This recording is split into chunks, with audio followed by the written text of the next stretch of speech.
burn.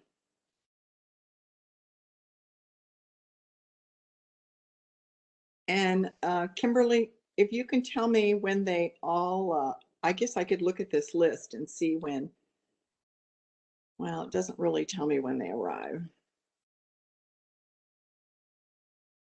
Maybe it does. So we'll wait another minute and then we'll get started. I know that Director Gonzalez is traveling today, so he will pop into the meeting when he can and participate to the extent that he can.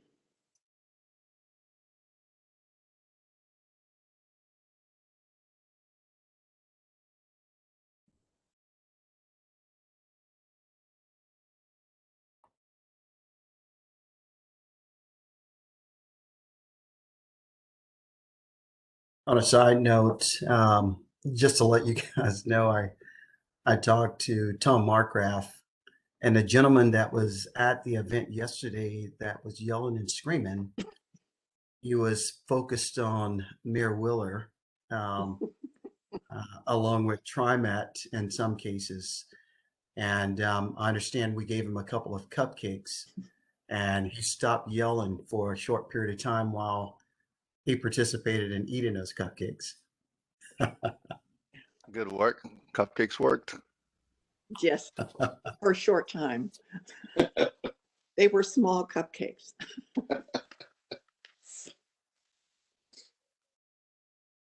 Was impressed with his stamina, actually.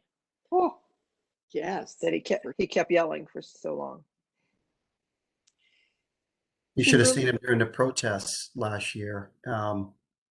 He was out every day watching us and making sure that he was on the trains, and he had a 5-minute conversation with me where he took his camera and put it in my face last year at the protest as well.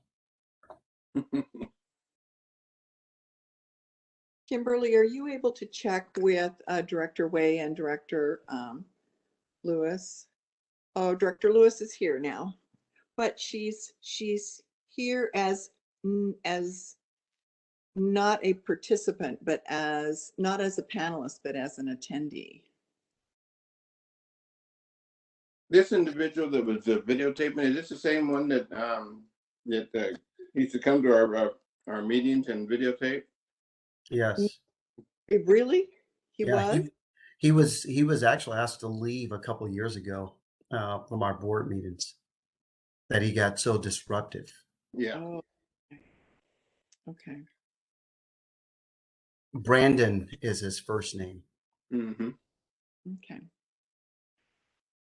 Well, why don't I go ahead and get started with some of my opening remarks, and then maybe everybody will have joined us.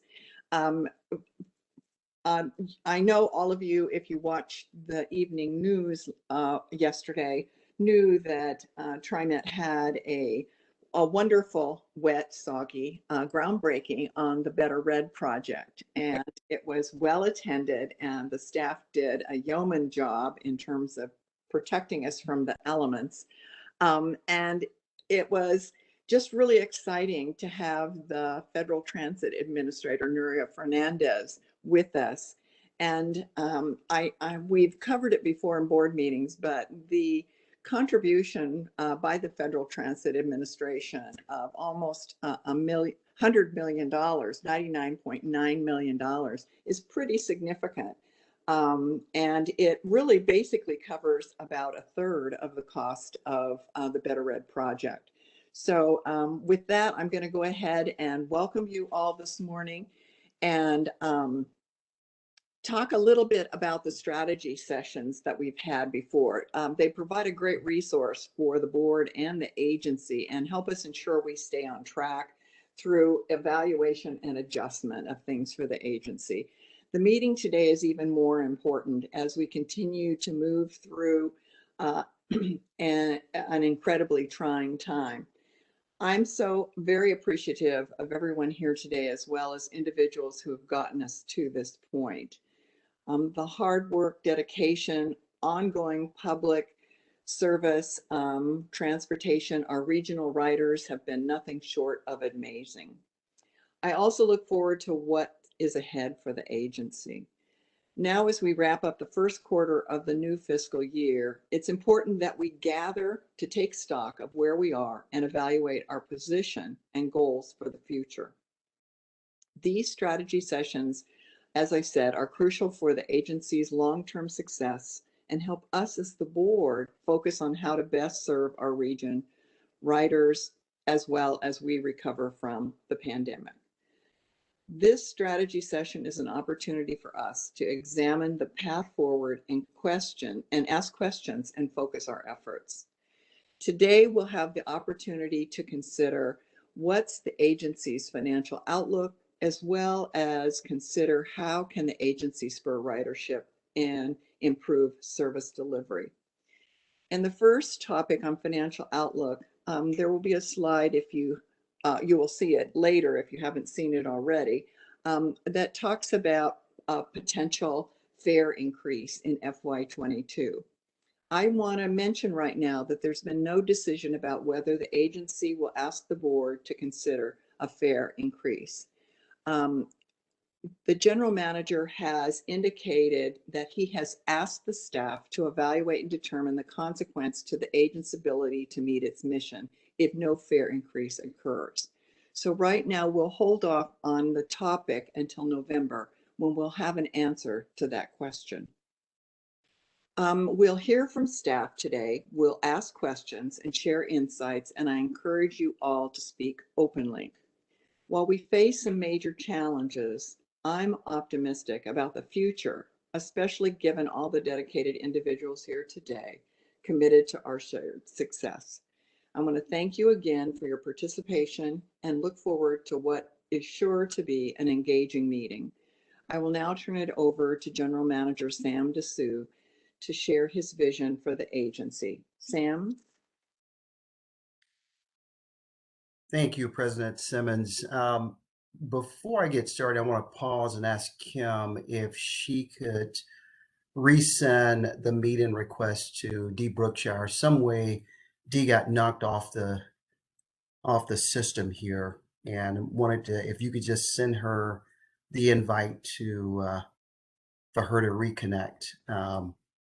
And when you do, just let me know there, Kim, on that, so that we can get her connected.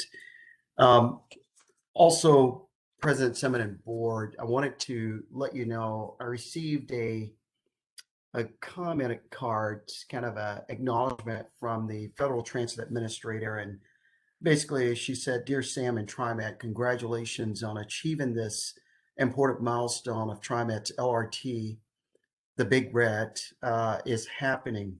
Thank you for your dedication to the betterment of the Portland region and embracing public transportation's best wishes, Nuria Fernandez." And I had the opportunity to spend the rest of the day with her yesterday, and she was extremely happy and said that this will not be her first and last visit to the Portland metro region, that she will definitely be coming out because she sees great things that we're doing in a region, and she wants to stay connected here.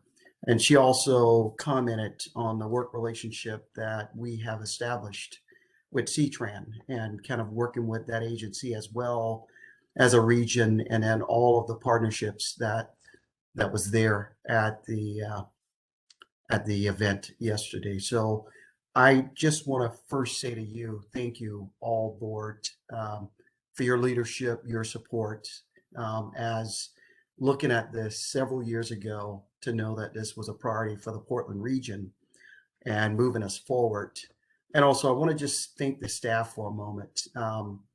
I really feel strongly that we have world-class employees that work for us, and that's something that when I go out and have conversations, I'll definitely be praising our board just as well as praising our staff as we move forward. So I want to thank both of you for the foresight and moving us forward with this project. So thank you there.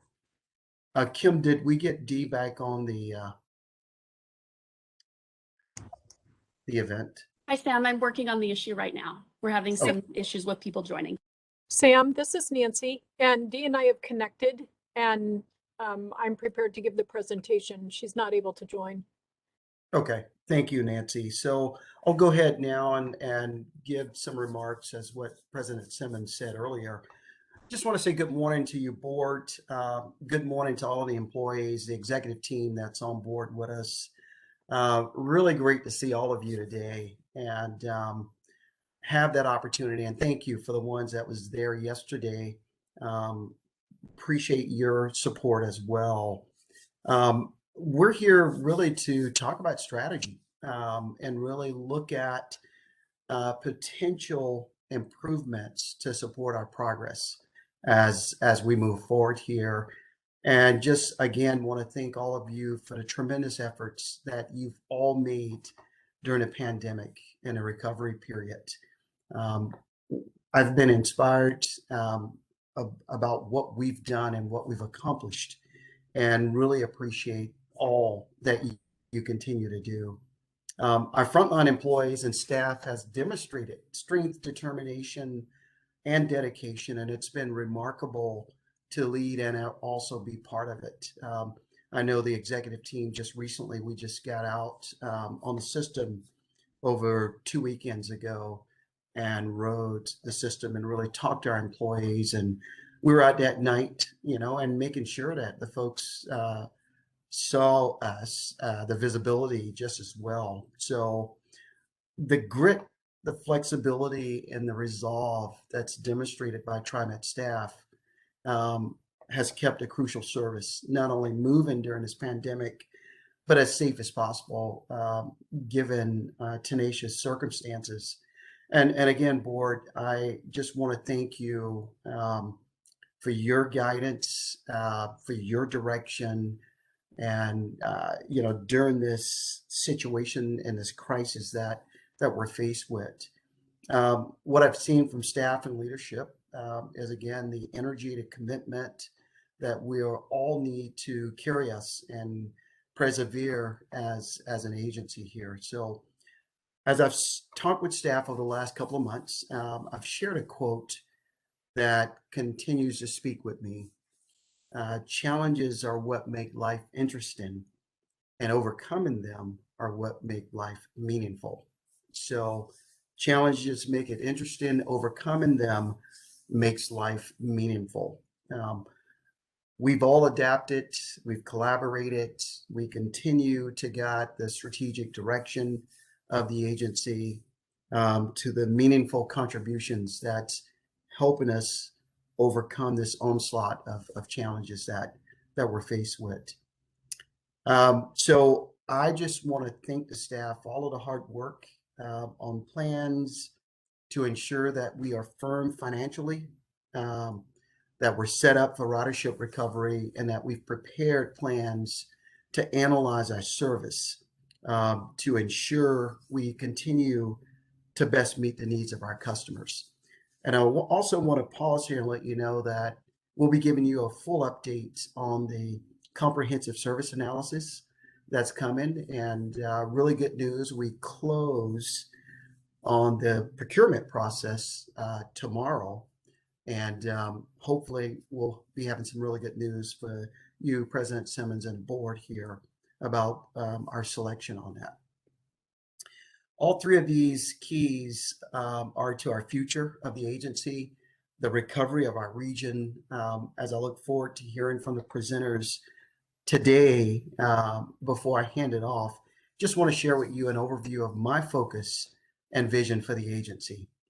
We are going to face challenges in the coming months and years, but a coordinated effort, stability, and strength are the keys that's going to be used and being successful in our goals. And we need to really recover and grow our ridership base through the exceptional transit services. I really truly believe that we can and will rebuild our ridership, and we have the opportunity to really come back stronger than ever. But to do so, we must maintain that relentless focus on the customer experience and really provided equity, safe, clean, and reliable services to the best of our abilities. We also have this unique opportunity to really reevaluate how we serve our riders. And that means really getting out there and engaging with them, listening to our communities, learning those travel patterns that's changing, and really recognizing the needs of those who are dependent on transit. Working with the underserved in our community so that our entire system is 100% accessible on all fronts. And of course, keeping our riders and our employees safe. That's core to me. For us to succeed, we must also have and maintain financial stability, which can only be accomplished through a sustainable budget and also asset management. Maintaining that sustainable budget to deliver safe, reliable transit and uninterrupted maintenance. We also must advance our asset replacement plan to develop a strategy to expand additional revenue options as well. Those key factors in coordinating with ongoing efforts will help direct our path forward and have been developed with our equity lens. While there's no general world uncertainty on what will come, I have faith in the plans and strategies we continue to develop and refine, and I look forward to what the future holds for us. New challenges are inevitable. You know, we're dealing with Delta, and now we're talking about a new strain of the pandemic that's out there. But I'm confident that we will continue to build community and create successful and meaningful regional outcomes. So again, board, thank you for your direction, your hard work, your guidance, and your leadership. So with that, President Simmons, I'll turn it back over to you.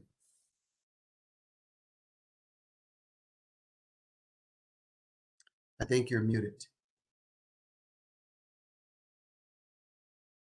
After each session, the floor will be open to the board to ask questions of our presenters.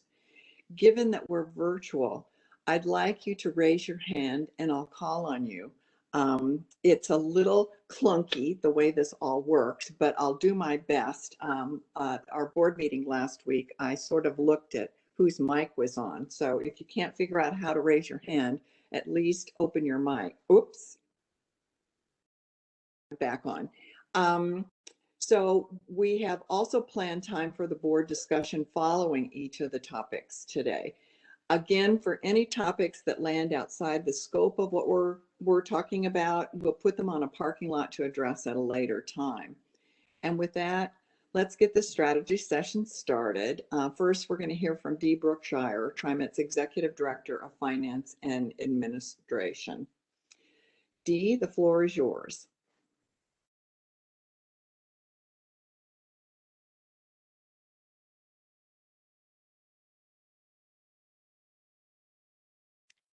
So Sam, I think her audio is not coming through as well. And so we had a backup plan. I'm the backup plan. So I think I'll just go ahead and start us off here, and then we'll just pause for questions at the end. So in our presentation today, we wanted to talk to you about our current financial condition. We've made cost-cutting efforts, which we've reviewed with you in the past. A little discussion about passenger fares and our capital program with emphasis on our state of good repair. Talk a little bit about our federal stimulus funds and the House bill, or the STIF funds, and end with a picture of our financial forecast and update from the last time we met with you, and then open it up for any questions and answers. But of course, along the way, if you have any questions, don't hesitate to let us know that you'd like some clarification. Advance. So our current financial condition, fiscal year 2022 financial data that we're presenting to you today is as of August 31st, 2021. Our budget to actual is positive. We've done better than what we had budgeted through all of those cost saving measures that all of the executive directors have participated in. We have a strong cash position thanks to the federal stimulus one-time only funding that has come in our door. We're pleased to report that both the defined benefit pension plans are deemed fully funded. If you recall, we adopted a a policy that said at 93%, the plans would be considered fully funded, and they will continue to accumulate funds through the natural interest earnings to get to that 100% rate. We're very excited to tell you that our AAA ratings have been secured by our rating agencies, and we are moving forward with a favorable bond issue. Our challenges, as you know, are both our ridership and fare revenue still are significantly down over pre-pandemic forecasts. Advance. When it comes to our passenger fares, as you can see, our current forecast includes a fare increase every other year starting in fiscal year 2023 of 10 cents on an adult fare, with other fares having a proportional increase. Again, this is just a forecast. Our forecast of ridership as it pertains to passenger fares is no longer planning for a full recovery for quite some time, well beyond the forecast period. Fiscal year 2021 ridership finished at 48.8% below our fiscal year 2020, and fiscal year 2020 was 18.9% below our fiscal year 2019. Current fiscal year 2022 projections suggest a 40.5% below the fiscal year 2019 levels. So the good news is recovery is on its way. It's not as fast as what we would like to see it, but it is on its way. I just want to pause here, Linda, to just see if you had any questions on the passenger fares and ridership.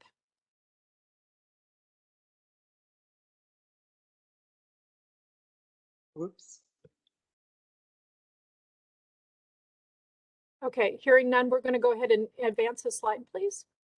So when it comes to our capital, as Sam mentioned, maintaining our capital program and emphasis on our state of good repair. The state of good repair, of course, is paying for yesterday's assets that we've purchased that are already in our system and making sure that they are maintained, that all the preventive maintenance has been completed. On the screen in front of you, we show the actual results for 3 years prior, from fiscal 19 through 21, where we're at for fiscal year 22 out through fiscal 2027. I do want to emphasize that those latter years of fiscal 26 and 27 still need to have some significant development because we need to address our type 2 and 3 light rail vehicles that will go out through fiscal year 2034, our electric bus infrastructure, and major facility upgrades. Fiscal 21 and 22 are our largest CIP budget projected. As you see, our state of good repair percentage there for fiscal 22 through 24 ranges from 42.8%, 31.8%, and 25.3%. Advance. Our one-time only federal stimulus funds have come in 3 different buckets. We will be receiving a total of $669.4 million divided up into first the CARES Act, which was $184.9 million that has been fully drawn down at this time or fully spent. The second tranche is the CRISA Act at 195.4%. We have currently drawn down 139.1% of those funds and are forecasted to draw down the remaining amount of the CRISA Act funds by the end of December 2021. Starting in January 2022, we will start drawing down the ARP funds. That's a total of $289.1 million, and we anticipate drawing those funds down through and having them completely drawn down by fiscal year 2026. Advance. This next slide shows you where those funds have gone. So you can see that we are spending those funds on our operating costs and preventive maintenance and our ATP. And this is for both bus and rail. Advance. We have also received the House Bill 2017 or STIF funding. And on the screen in front of you, you can see the distribution of those funds and where those funds will be spent for the fiscal 22 and 23 STIF plan period.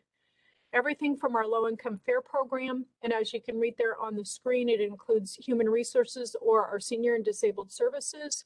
We have enhanced transit concepts, shelters, amenities, and service preservation. On the service preservation, I just want to comment on that because it makes it look like it's a pretty big bucket.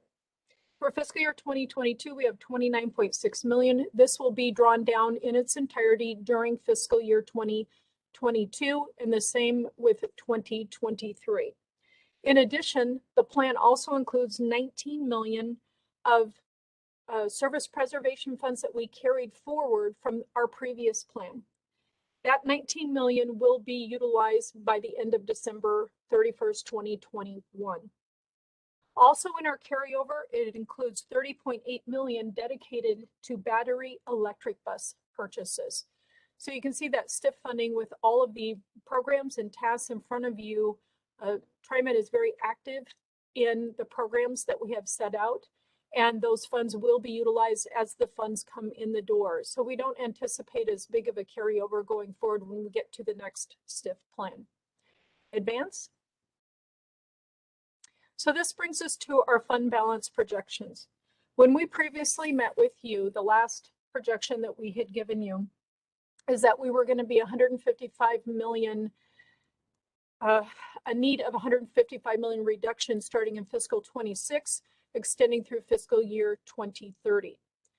Because of the one-time only stimulus funding that has come into TriMet, we are pleased that it's been pushed out to fiscal 2028. However, we still have a $118 million deficit or shortfall that we are going to have to address. The good news is that with this one-time only funding, spreading that out, it has reduced that deficit by $37 million. The projections that you see on the screen are inclusive of the expected debt service payments of the 200 million issuance that we are preparing to go out for just in this next week. However, it is maintaining the 7.5% debt ceiling in those future years. It includes updated payroll tax figures based on the end of our 2021 results. And it includes updated information from our fiscal year 2021 unaudited results, as well as anticipated federal funding. It includes capital funding commitments of general fund dollars going out through the fiscal year 2031 for the information that we know to date. And like I said earlier on the capital presentation, those latter years, fiscal 26 and 27 beyond, will be further developed as we get closer to those years. Advance. So now we're to that spot where we'd be happy to address any questions you might have.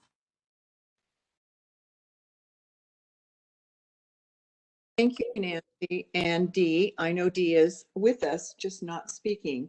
Are there any questions or clarifications from the board? I do. This is Lori. I have my hand raised. Okay. I do have a question. If you go back to the House Bill 2017 slide, what is enhanced transit concepts?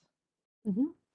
So I'm just looking at who else might be on the line that might be. Hey, Nancy, this is Steve Witter. I could answer that question.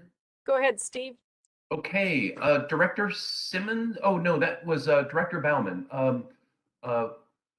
Yes, Director Bauman. Enhanced transit concepts are improvements that we make in conjunction with various jurisdictions on traffic signals, bus queue jump lanes, and other things.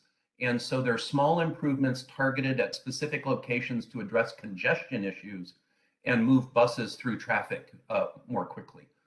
I hope that answers your question. That does. Thank you. Why is there no spending on that for fiscal year 2023? I think we've spent it out, the allocation by that time. And so what we applied to do, we would have completed by that time.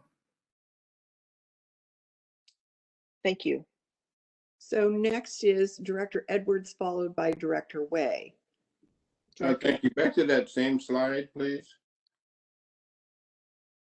The STIF funding. Yes, thank you. On the student fare program, everything else has a reduction except for the student fare program. And I guess so. My question is, why is that remaining the same? And and the human services reduction as well. Why is that? How is that generated? Okay, so the student fare program is a requirement of that's stipulated in the ORSs, OARs in the program itself, that we must, and I believe that the percentages is commit 1% of the funds towards a student fare program. So it's a baseline, it's a minimum that we must meet with every STIF plan. So that will remain consistent. In addition, when you look at the low income fare program, there was an initial, the reason why it looks like it's larger in the earlier years and dropping off in later years, is it's really not, because you have such an inflow to begin with on getting everybody signed up for the program itself. And then it'll fluctuate down a little bit as folks, you know, choose to ride the system or not ride the system. But there was a big influx of getting everybody signed up to begin with and just getting the program rolling. So it is, sir, it's not going down. It's maintaining where we had anticipated to begin with the low income fare would be. So if anything, it's kind of high in these beginning years, but that was a planned projection on usage for that particular program. The other programs that you see from the enhanced transit concepts, shelters, and below that, those in a sense are one-time projects, one-time only projects. Once they're completed, they don't need to continue to be funded. However, that does not prohibit us from presenting in the next plans other projects if funding is available. Ultimately, in the latter years, the entire funding is going to go to the low income fare program, service on the street, and then further infrastructure for the electric bus system and purchase of electric vehicles. Am I correct in assuming that enrollment though is down for students? So enrollment right now, of course, with students, with the schools just opening back up, the need for the program hasn't been as great. However, that doesn't mean that there isn't other services within the student fare program that can be addressed. And so I'm not sure if John Gardner is on the line here with us today. If he is, he might want to chime in on this as well. And yeah, I think, sorry, I'm here, Nancy, if Director Edwards has any questions. Enrollment is, I wouldn't say it's down, but I think Nancy's right. Utilization is down, but we are seeing increased orders, and we think we'll see more as more students come back on campus as the year progresses. Okay, thank you. Okay, Director Way, your questions, please. Yes, thank you. Can everyone hear me? Yes. I was just having some technical issues this morning. Actually, I'll keep it short. Director Edwards raised the student fare program, and that was actually what I had some questions on. So I think my questions have been answered. But just thank you for this chart. It's really just important for me to see and have a reminder of all of the investments that House Bill 2017 was able to create. And Nancy, thank you for the reminder too that I guess the percentages for the student fare program. So all of these, it sounds like, are reflected in what passed in the bill, correct? that is correct. And, Okay. and again, remember that the STIF plan that you see in front of you is a 2-year plan that has been approved. And every 2 years we submit for a new plan and a new program. The constants are going to be the low income fare program, the service that we put on the street, the electrification, and electric vehicles. So just as a reminder to that will continue to go forward. Okay, thank you. Director Bauman, do you have another question? I do. Thank you for indulging me for another question. If we could go up a couple of slides to the capital history slash projections. And you know, this is a lot of information thrown at us, so I'm still trying to absorb it. But can you, you know, at the risk of displaying that I'm not understanding this very well, why are these numbers going down over time? The capital expenditures. Mm-hmm. So in the years that you see the blue line where it's higher in fiscal year 2022 and then it tapers down, a lot of that is a direct reflection of the larger projects that we have in the queue. For example, we have the better red that is going forward. And so you're going to see larger expenditures in fiscal year 2022 and then 23 as they complete that larger capital construction and put that infrastructure in place. We're not always going to have a better red project in every single year. It's almost, if you had seen this chart when we had PMLR in development, that blue line would have been significantly higher yet for the pace of the spend that needed to occur. And so very much the fluctuation is driven by new projects, whereas sometimes our state of good repair is more of a straight line, but important for you to see the whole capital program in its entirety. Nancy, So to follow, Nancy, what's I guess- PMLR? What is Oh, that? I'm sorry, Orange Line. Orange Oh. Line, Portland to Milwaukee. Yeah. And Steve Witter, would you like to add to this? Well, Nancy, you did a fantastic job, and that large expenditure is related to the red line and some current projects we're wrapping up, like the Powell Garage. On state of good repair, what really is reflected here is we just haven't done the advanced planning beyond FY24 to identify the next round of investments. And I think everybody remembers the steel bridge last year. That's actually a part of a whole big campaign that we're starting to wrap up, and we'll see another one of those projects in October. So Director Bauman, it's not that we will stop doing projects. We just need to go through another cycle of project development, and we were on pause given the pandemic and our request from all of us to sort of rein in the spending in the short term. So thank you. So I have a follow-up. So you have not factored in, for example, resuming the Southwest Corridor project, I gather from this. That is That's correct. Yep. And does this also show that the electrification, all the capital improvements around electrification of the bus fleet, those are all included in the projections? I would say not quite yet. And Nancy, please correct me if I'm wrong. But Director Bauman, that sort of falls into our project development bucket, where we are wrapping up a couple of our demonstration projects with the Low-No grant program, and we're looking at our fleet management plan to decide when our next group of orders goes relative to how how many miles we're putting on buses and that schedule. So electrification is one of those things that we're going to see bring those blue bars up a little bit. If I can also add, Director Bauman, those future years still need development for our type 2 and 3 light rail vehicles.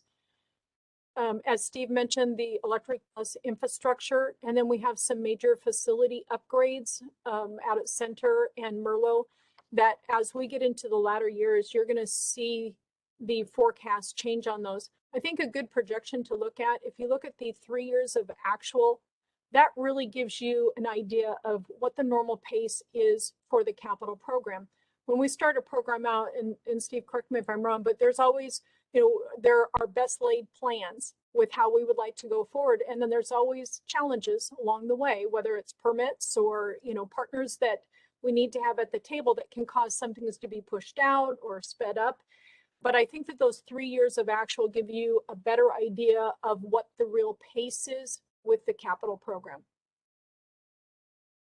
Nancy, if I could add just one other thing, Director Bauman, President Simmons, members of the board, if we had been successful with the transit and transportation funding measure, this would have been a curve that was heading north, for a significant amount of time. So bus electrification was part of that ballot measure.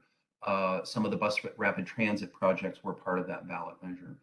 I will say our government affairs folks are working very closely with what's going on in Washington, D.C. and see tremendous opportunities to change this curve with the infrastructure package that we hope is getting its on a path to approval. So I'll probably stop talking. I've talked too much. Nancy, I have a question that has to do with how this information based on this forecast rolls up into the fund balance sheet that shows a lack of resources in some of the out years. Now, I realize that many of our capital projects are partially funded by by federal funds and other things. And so I didn't know to what extent the capital history data is embedded in the fund balance discussion. Great, great question, Director Simmons. Can we move forward to the advance right here? Thank you very much. So when you look at our fund balance projections, that shortfall definitely is a reflection of the available general fund dollars that we would have available to spend on a capital project. So when we have, funding coming in the door, and each year when we're going through the financial forecast and the budget development, there are always, some level of general fund dollars that is dedicated to capital projects. But as you've said, we tend to do projects where we receive a lot of federal funding. We work with our partners in the region for their contributions to bring these projects to completion. It's not just a general fund hit and impact to us, but you are right. If we have a shortfall, then one of the things that we will have to consider is what changes do we need to make between our regular operating compared to how much we're going to dedicate to capital. And generally, we dedicate about 30 million in general fund dollars specifically to state of good repair projects. And that is, in addition to that, we have the bus replacements, which is also a state of good repair initiative. And so as we set the budget each year, that consideration is made. So the full board, many of you are new and are unaware of this. There is a state of good repair report that had to be filed with the Federal Transit Administration, indicating the areas that we had to address in order to maintain safety and state of good repair. So it's a requirement by the Federal Transit Administration, and it's a really good read. If you're interested, I'm sure staff can provide that to you. Nancy, one last question I have, and it goes back to a statement you made in an earlier slide that indicated that your projections for FY23 were based on a 10-cent fare increase. So what I'm asking you now is that same assumption built into your fund balance sheet, your last one? Yes, it is. Okay, so Yes. I know I indicated ahead of time that we would not be talking about a fare increase, but I think it's important to know that these kinds of forecasts assume a fare increase of 10 cents in FY23. And we're not going to debate that right now, but obviously the forecast would look very different if it wasn't there. So hold that in your thoughts. And sorry Dr. for Simmons, following. if I could just make one more comment too on that last slide that shows the financial forecast. When it comes to the capital in those latter years where we're showing a deficit, TriMet would defer projects as the finances dictate. So just, that would be one of the areas that we would have to pull back on. Right. Thank you. Let me see if there are any more questions. I don't see any hands raised. So thank you, everyone, and thanks to Dee and Nancy for that presentation. So we're a little ahead of time, but we can now move into the presentation on ridership recovery. JC Vanetta, our Director of Public Affairs, as well as supporting staff, will present on ridership recovery efforts. JC? Thank you very Linda, much. Can you hear me? I'm sorry, I'm going to interrupt for just a sec. So this set of slides that we received on the financial report included a few more slides after the end. Is that part of another presentation? Director Bauman, those were just additional slides that if you wanted to go through again, like our cost cutting measures, we would be happy to revisit that with you. But we've given you that presentation so many times that we wanted to be careful about how we used your minutes up here today. So. Okay, thank you. I apologize for interrupting. I think we'll move into ridership recovery. Does that sound good, President Simmons? Yes, please. Thank you. Awesome. And Kim Angove, you have the slides? You do. Awesome. Thank you very much. Well, good morning, President Simmons and board members.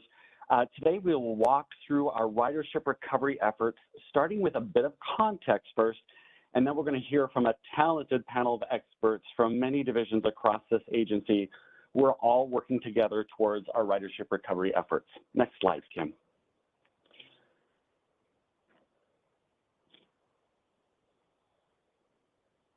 There we go. So we have built a ridership recovery team across this agency. We have a number of people that have been contributing on an ongoing basis from multiple divisions and departments. As you can see, this is a team effort. Almost everyone in our agency has a role in welcoming back riders to our system into the months and, yes, years ahead, as Nancy pointed out. Next slide. Now a little bit of the context that we have seen. The initial drop in ridership, has the slide advanced? No. There we go. Thank you, Kim. The initial drop in ridership, you'll remember, happened last March of 2020. That's on the left-hand portion of the graphic, resulting from the COVID-19 pandemic and the stay-at-home orders ordered by the governor. In recent months, our ridership has begun to slowly climb as some portions of our economy are opening back up and people are traveling a little bit more around the region on our system. But as you can see, there is definitely much more growth in ridership that is still needed into our future. Next slide.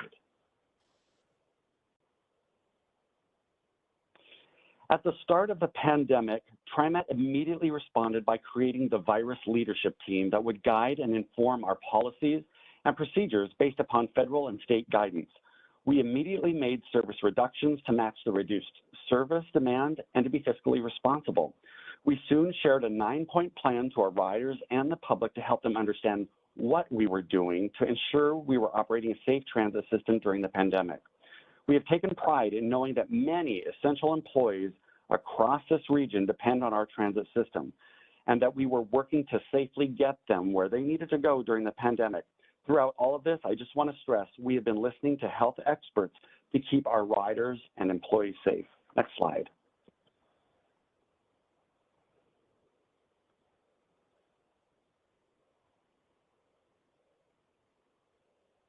In the beginning months of the pandemic, we created 3 potential scenarios of how we estimated ridership could return to the system over time.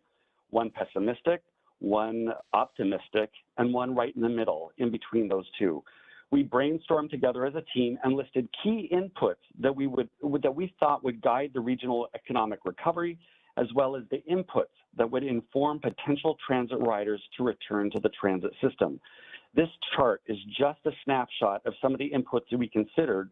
Those are on the left-hand side, and on the top, across the image, are the years ahead into the future at which we estimated these inputs would factor into ridership recovery. Now, please, don't stress your eyes. We can actually provide this chart to you in full. It's actually a big Excel sheet.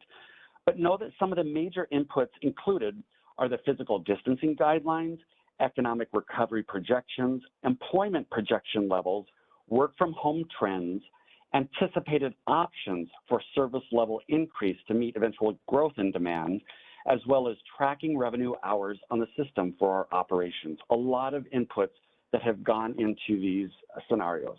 Next slide.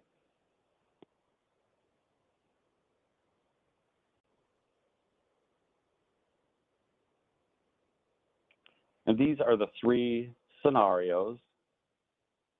As we now are in the 3rd quarter of, calendar year 2021, and soon to be heading into the 4th quarter of 2021, this graph shows that we are near where we expected to be around this time to recover ridership. It's slowly climbing back out of this initial drop in ridership, and we are working towards fully reaching our pre-COVID ridership levels a couple of years out. It's going to take a little bit. Next slide, please.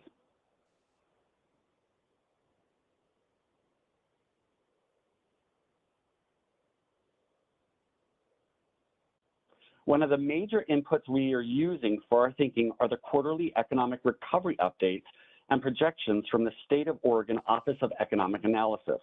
Now, this is just one sample slide from the most recent quarterly update from that forecast, showing our current situation compares to other recessions in Oregon. According to the projection, our economic outlook is still bright, and we are aiming for being back to pre-COVID employment next summer, summer of 2022.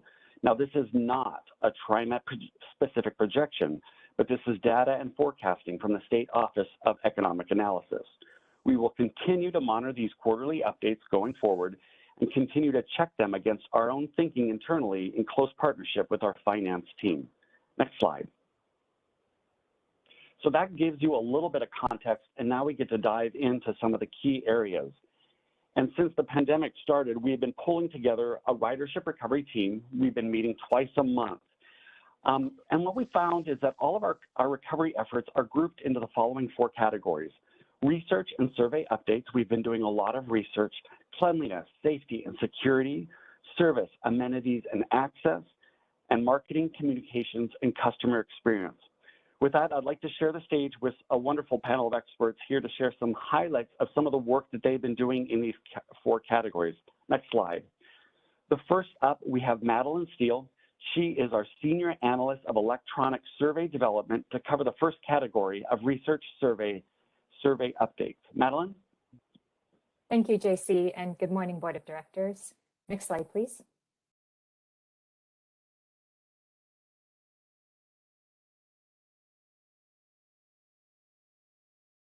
Thank you.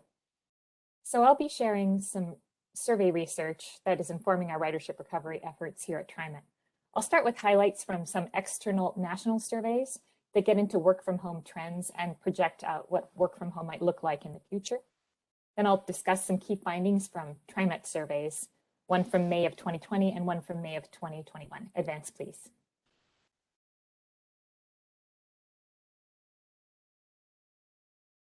So I'll start with this study from the University of Chicago. This was a representative survey of 22,500 Americans from May to November of 2020. They found that about 2 in 3 workers will want to work from home 2 or more days per week post-pandemic. And they estimated that pre-pandemic, about 5% of paid work was done from home. At the height of the pandemic, 50% of paid work was done from home. And they think that moving forward, about 20% of paid work will be done from home post-pandemic. Next slide, please. And they give a few reasons why they think that work from home will continue at this elevated rate, around 4 times higher than the pre-pandemic rate. Workers and organizations overcame institutional inertia and figured out how to do this. Workers invested an average of $600 in work from home equipment. The stigma around work from home was reduced, and work from home technology innovation has accelerated. Also, people do have persistent concerns about close proximity to others in situations such as elevators and subways, according to the survey. Next slide, please. And another national survey that I want to touch on is from Arizona State University. This was a representative survey of about 7,600 Americans. Again, it's from 2020, July through October of that year. And based on their findings, they estimate a 40% decline in transit commute trips after the pandemic. And they note that pre-pandemic, about 50% of transit trips were commutes nationally. They give the following causes for this decline. They attribute 50% of the decline to teleworking, but nearly as much, a 40% decline, to a shift to cars as people have concerns about returning to transit. And 10% is shift to other modes such as cycling and walking. And before we move on, I just want to make some caveats about these national surveys. Of course, they're from 2020. If we ask the questions again this year, it might be different. And results can vary depending on exactly how you phrase it and your geography. So just take it with a grain of salt and don't read too much into the exact numbers, but it gives us a rough sense of what we might expect moving forward. And of course, there's so much uncertainty. Nobody knows for sure, but this is the very broad outlook that we have. Next slide, please.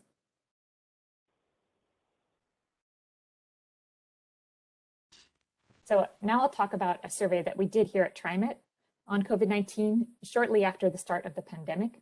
We emailed it out to our Writers Club, which is about 60, 70,000 people, as well as other channels such as social media. And it was open between May and June of 2020. We got about 1,900 responses, and our purpose was to learn how our customers felt about writing TriMet during and after the pandemic, and to rate the importance of the safety measures that we had put in place at that time. Advance, please. So we started by asking people about their ridership before, during, and after the pandemic. And in this next slide, you see that before the pandemic, about 70% of riders said that they were frequent or regular, meaning that they rode several times a week or more. During the height of the pandemic, about 70% said that they weren't riding at all. And we asked what they thought they'd do after. 20% weren't sure, and less than 40% thought that they would be frequent or regular. And again, this was asked during the initial wave of the pandemic, when there was so much uncertainty. We didn't know if we were going to get a successful vaccine. So I think that the results might be different now, but it gives us, again, a sense of where people are at the time. Next slide, please.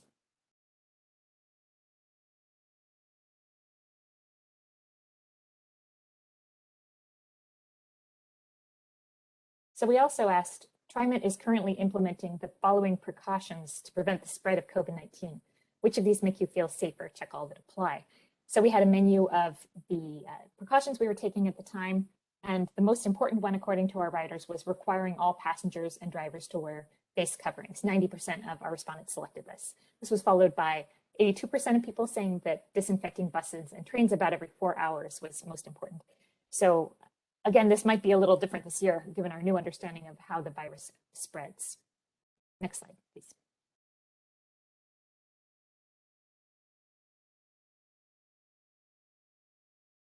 So now I'm going to talk about a survey from DHM Research that was done in May of 2021, just this year.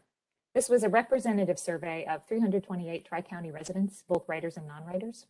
And it assessed the values and beliefs about a variety of issues, including housing, infrastructure, and working from home. And we also included some questions that we commissioned about transit ridership after COVID-19 in this survey. Next slide.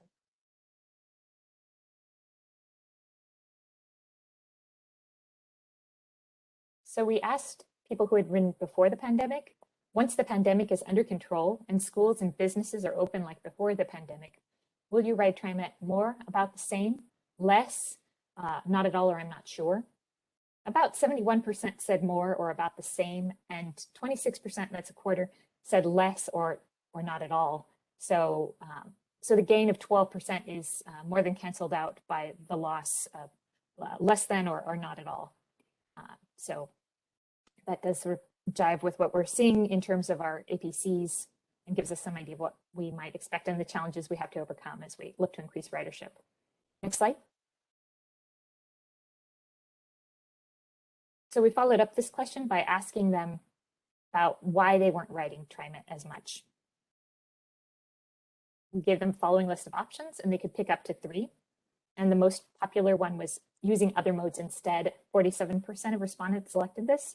So this may be driven by that finding from the Arizona State University, where we saw that more people were shifting to cars. 30% of people said they weren't riding because of safety concerns. 20% because of COVID-19 concerns. And 19% cleanliness, and 19% said because they were working from home. Next slide, please. And this is the last slide that I'll share with you. I think it's probably the most important one as well. We asked, what could TriMet do to get you to ride TriMet or ride more often? Pick up to 3. And the most popular responses were improve security at 28%, service to more areas at 26%, improve cleanliness at 21%. So in the rest of this presentation, my colleagues are going to talk about the specific measures that we're taking at TriMet to improve security, service, and cleanliness for our riders to help attract them back. And with that, I'll hand it back to JC. Thank you. Yeah, thank you, Madeline. I really appreciate that. And I can't stress to the board enough how important our research has been and all of the good information that Madeline has been gleaming, and Ginger also on staff. And just so those top three are really pieces that we have started to tackle over the past course, over the past year, 18 months or whatever we really have. You can go to the next slide, please, Kim. Our next presenters are Karen Powell, our Director of Facilities Management, and Pat Williams, Director of Security and Emergency Management, both of them really honing in on our cleanliness, safety, and security efforts. And with that, Karen, I'll let you take it from here. Thank you, JC. Good morning, President Simmons and members of the board. Thank you for taking time with us this morning. Kim, if we could advance to the next slide, please. And thank you, Madeline, for all of that clear explanation of some complicated research. I hope the board will recall that the last slide that we were looking at depicted cleanliness as in the top three of issues that are concerning to our riders. And when you see, just a couple of photographs that our assistant managers provided for the presentation, it looks extreme, but I'm afraid that this is very close to everyday experience at many of our locations on TriMet. Next slide, please. What Madeline's research that she has shared with us showed, as you'll recall, was that cleanliness is very important to our riders, and that cleanliness and COVID concerns were very closely tied together. And you saw on one of her early slides that disinfecting of touch points is very critical at that moment that the survey was implemented to our riders' sense of safety and management of COVID. Back in May of this calendar year, the guidance changed, no longer requiring us to disinfect those touch points every 4 hours. Now, here we are in September, and we are still disinfecting touch points. And that is because this interdisciplinary work group that is presenting to you today focused on these issues with a keen awareness of the importance to our riders and of the potential challenge with messaging to our riders as well as to our internal staff, a shift away from disinfecting touch points, which the science no longer supports and the guidance no longer requires, towards a more comprehensive cleanliness program. Again, the data shows us that cleanliness is very important, but managing this transition, we recognized as a group, was particularly challenging and important to get right. So we moved somewhat slowly in the eyes of many. However, I'm very happy to report that, supported by very well crafted press releases and internal employee communications from our public information officer and our employee communications teams, has helped to pave the pathway so that today, literally as we speak, our limited term cleaners that have been assigned to disinfecting touch points with a goal of every 4 hours are signing up right now today to shift into new roles. And they will deploy into their new roles this coming Sunday. So Saturday the 3rd, or the 2nd, excuse me, of this month will be the last day that we'll be disinfecting touch points in the field on our vehicles. Effective Sunday, all of our current limited term cleaners, which is just over 100 in head count, will be redeployed into more general cleaning roles. And those roles will include augmenting on the bus and rail equipment maintenance sides our crews that do our interior deep cleaning of the vehicles. Our current goal to perform the interior deep cleans is every 60 days. And we recognized as a group and as a team that that is not meeting the expectations and the requirements of our riders to feel comfortable and come back. So our goal is, with this influx of additional staff in the form of our limited term cleaners, to reduce that goal from every 60 days to every 30 days. And we feel quite confident that in meeting that goal, we will make a very meaningful and impactful, very meaningful message to our customers and riders that will impact our ridership. Similarly, most folks don't know that we have never been staffed to provide cleaning of rail platforms and transit centers 7 days a week on 2 shifts. The platform cleaning program has been designed around conventional commute patterns, Monday to Friday. I am so sorry. Business listing. Records show that your Google business listing may be suspended. I'm so sorry. I'm being spammed by Google in the middle of my presentation. Thank you, Google. And I don't know how to make it stop. In any case, in addition to reducing our interior cleaning interval, as I've explained, we will be able to provide 7 days a week coverage on our platform cleaning program on 2 shifts, day and swing shift. And as I was mentioning, the program has been shaped around conventional commute patterns. And with the impact of COVID, those are clearly different. And also, we're seeing very significant increases to the effects of the houseless population, particularly near our platforms. We do have significant tent encampments near our transit centers and our platforms, and the mess does spill over into our TriMet facilities. So we're very excited that that expansion and coverage will be very meaningful to our riders. And those folks are pressure washing platforms, addressing biohazards as they occur, emptying trash on a regular basis so that it doesn't overflow, and attending to the adjacent park and rides that include elevators, operator layovers, and other critical facilities to keep our system operational. We will also, for the first time, provide fixed staff at our rail ends of line. And the plan there is, as an LRV pulls in at the end of line and the operator lays over and takes their break, that is generally 15 minutes, that will give our cleaners an opportunity to walk that consist, removing trash, addressing biohazards, mopping up spills, and particularly addressing things that smell, which we find has a disproportionate impact on our riders' impression of cleanliness. And we'll be running some data gathering efforts around that, looking at the difference in the shape of the consists when they arrive back in the yard at the night at the end of service, comparing those that received that end of line service with those that didn't. And our preliminary pilot showed very positive data in that regard. We will also deploy some of these cleaners, 6 of them, to our MOW labor crews to pick up trash along the alignment, which is another eyesore that I think that everyone has experienced and will appreciate the benefits of addressing. So these folks are all, as I understand it, and I'll look for Nancy to correct me if I'm wrong, funded under our federal rescue funds. The Carissa Act, as she mentioned, will be drawn down by the end of this calendar year, and then that funding, I believe, will be replaced by the next funding act. So this is a great opportunity for TriMet to take advantage of the resources that were provided and to redeploy them in ways that we really feel will continue to be meaningful to our riders and will support ridership recovery. Thank you very much. And if you have any questions, I'll be very happy to respond to them. Okay, I'm going Thank you, to ask, Karen. we hold questions, Go ahead. but so stay connected, Karen. Thank you. Awesome. Pat, you're up next. Can you advance the slide, Kim? Thank you. Can you hear me okay? Yes. We can. All right. Good morning, President Simmons and board members. Thanks for giving me the time this morning to speak with you. I'm Pat Williams, Director of Security and Emergency Management.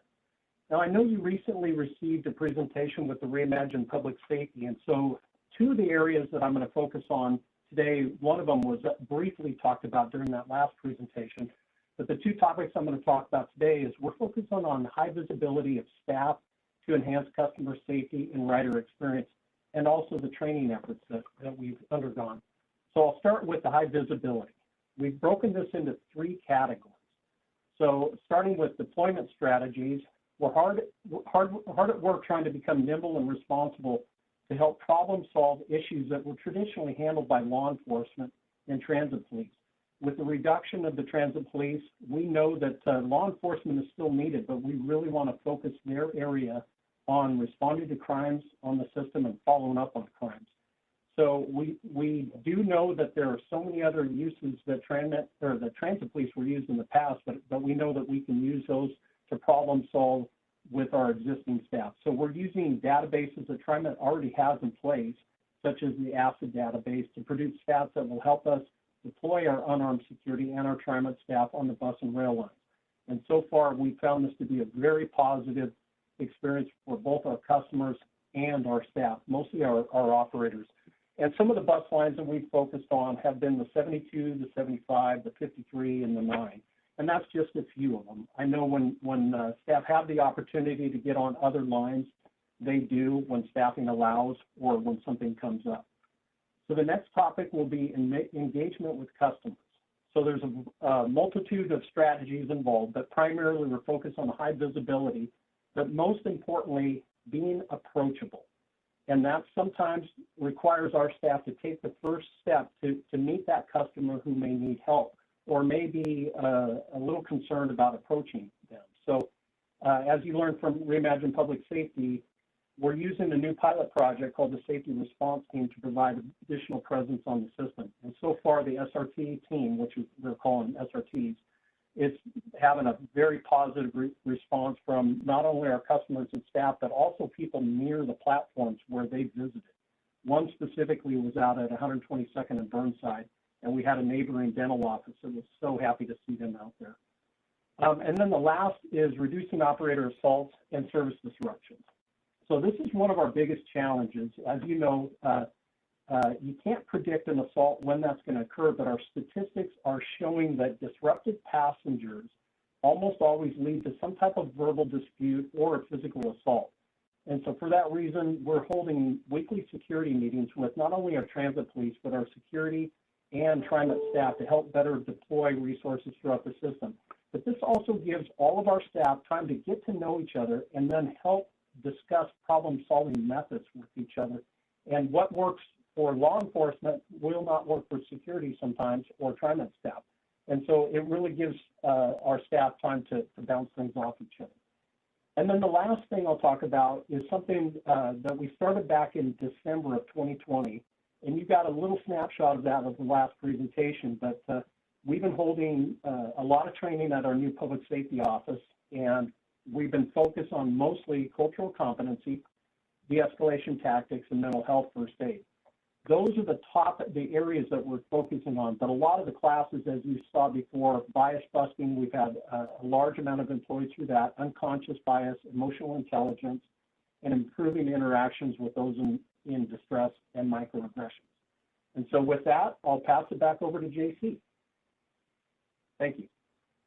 Thank you, Pat, and thank you, Karen. I really, really appreciate it. And board members, please understand that what we're seeing on our system with cleanliness and safety and security issues is not unique to TriMet. We're seeing those same things in our community, and we always say what we see in our community, we'll also see in our system. So we're obviously taking a unique approach to how we're handling it on our system, and there's just been a lot of work behind the scenes to get us all on the same page and moving us forward, which is absolutely incredible. Our next presentation is by Tom Mills, our Director of Mobility, Planning and Policy. If you remember those three key areas that Madeline pointed out, service was a part of it. So Tom, you can take it away. Thank you, JC. And Kim, if we can advance to the next slide. Just want to let you know, first off, thank you, Chair Simmons and TriMet Board for having me today. We on the mobility planning and policy side have been looking at how service, amenities, and access, how we can make changes to attract riders back. And the first thing we need to really understand is what has happened to our ridership. So this slide here is showing our ridership today compared to fall of 2019. And you can see the large decreases. Particularly in the morning peak rush hour, we've seen the largest decrease followed by the afternoon peak. But what's also interesting about this is the shape of the ridership. So previously, we kind of had two humps, a morning peak and an afternoon peak. And now the ridership really is kind of building to an afternoon peak. So just one peak in the day right now. Now that could change if people return to work. But right now, this is what the ridership seems to be doing. Next slide, please. In the next slide, we'll show you where we've actually been able to retain ridership the most, and that is on Sundays. So Sundays, you can see the ridership has not dropped as significantly. Furthermore, the shape of the ridership is about the same. It again is kind of an all-day build-up to peak in the afternoon, although this peak is a little bit earlier, starting about 2 to 3 o'clock is where the Sunday peak ridership is. Saturday, I'm not showing, but it's a very similar graph. The decrease is more significant, but the shape is about the same. Next slide, please. Next, we also decided to take a look at the bus lines that are performing the best during the pandemic, as well as those that were performing the worst, and kind of get a sense of what are the common factors among them. So this slide here is showing the 10 best performing bus lines during the pandemic. So really what it's showing is the smallest percentage decrease in rides between spring of 2020 and spring of 21. Now, one of the common factors you notice if you as you get to know these areas is that a lot of these bus lines are serving where essential workers are trying to go to.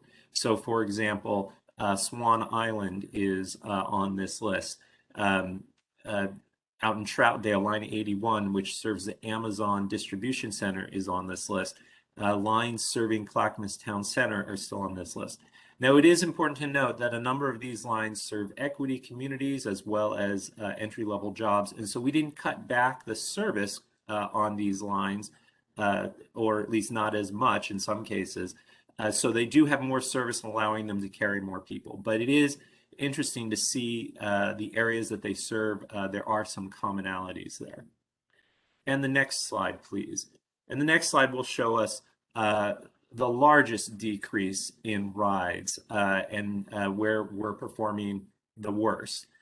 Some of the commonalities you can see here, first off, they're all west of the river. They predominantly are in areas that are low density development, and so there was low ridership prior to the pandemic anyway. A number of these lines only operate during rush hour, and many of them, as you can see, go into downtown Portland. So this is not too surprising, knowing that a lot of downtown folks who work in downtown Portland are now working from home. So that's, a lot of these lines really serve the commuter market more than an all-day market. And so that's why you see them, taking the biggest hit among all our lines. Next slide, please.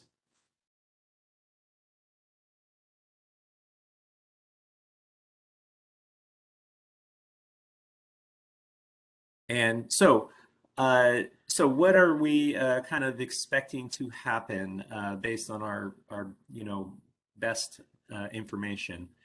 Well, we do think that the ridership will return, not completely, but we will see a good bump in ridership when workers would start returning to downtown. We know that not all workers are going to return, but we do expect to see an increase. And that's not just downtown, that is workers across the system. We do expect to see an increase. Also, as schools reopen, and of course, schools have reopened, and I know many of you received emails about overloaded school trips. That happens every year. We always have to kind of adjust, and we have. So those trips now have enough buses to carry the number of students wanting to ride. I actually find this to be really encouraging. If parents are feeling comfortable enough to have their students ride TriMet to get to school, then that tells me that when the time comes for them to come back to work, they will be riding TriMet as well. Colleges started up this week, so we're anxiously waiting to look at the ridership increases that may have resulted from that, particularly to PSU, PCC, Clackamas Community College, and Mount Hood Community College. But we still have challenges ahead. Riderships won't return to pre-COVID levels right away, as we talked about earlier. We do expect work from home to continue at some level.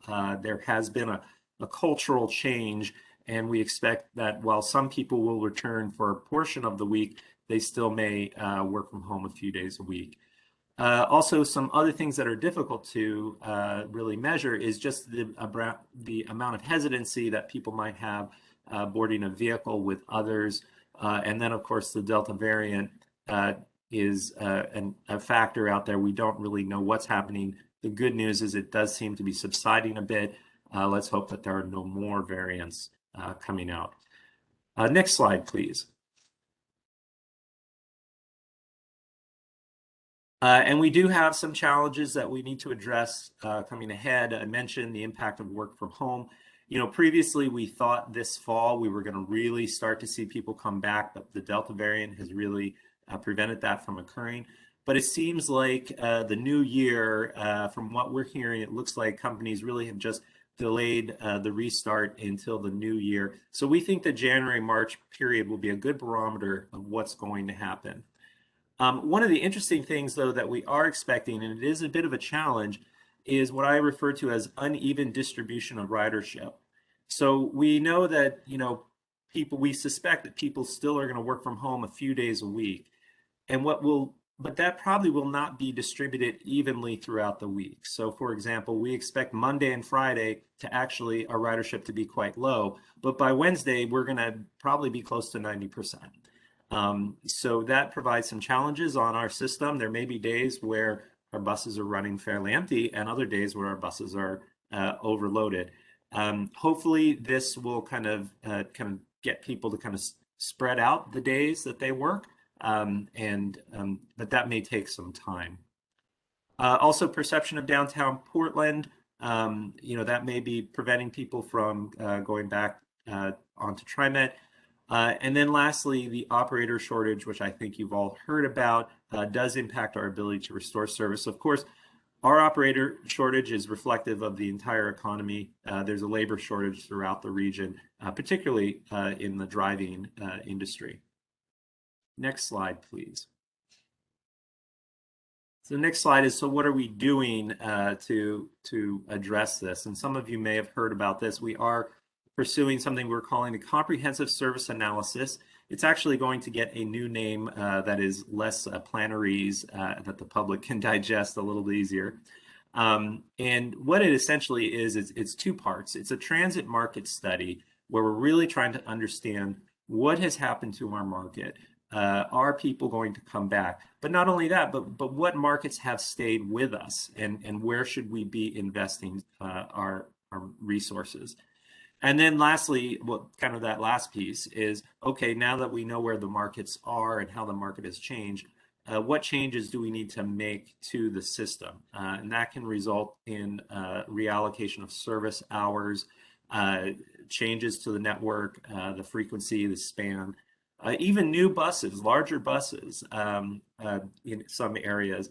Maybe larger buses during the rush hour, so we don't need to run so many buses, but we run larger buses, just fewer of them, so we can absorb the capacity. And even looking into new mobility opportunities. The next slide, please.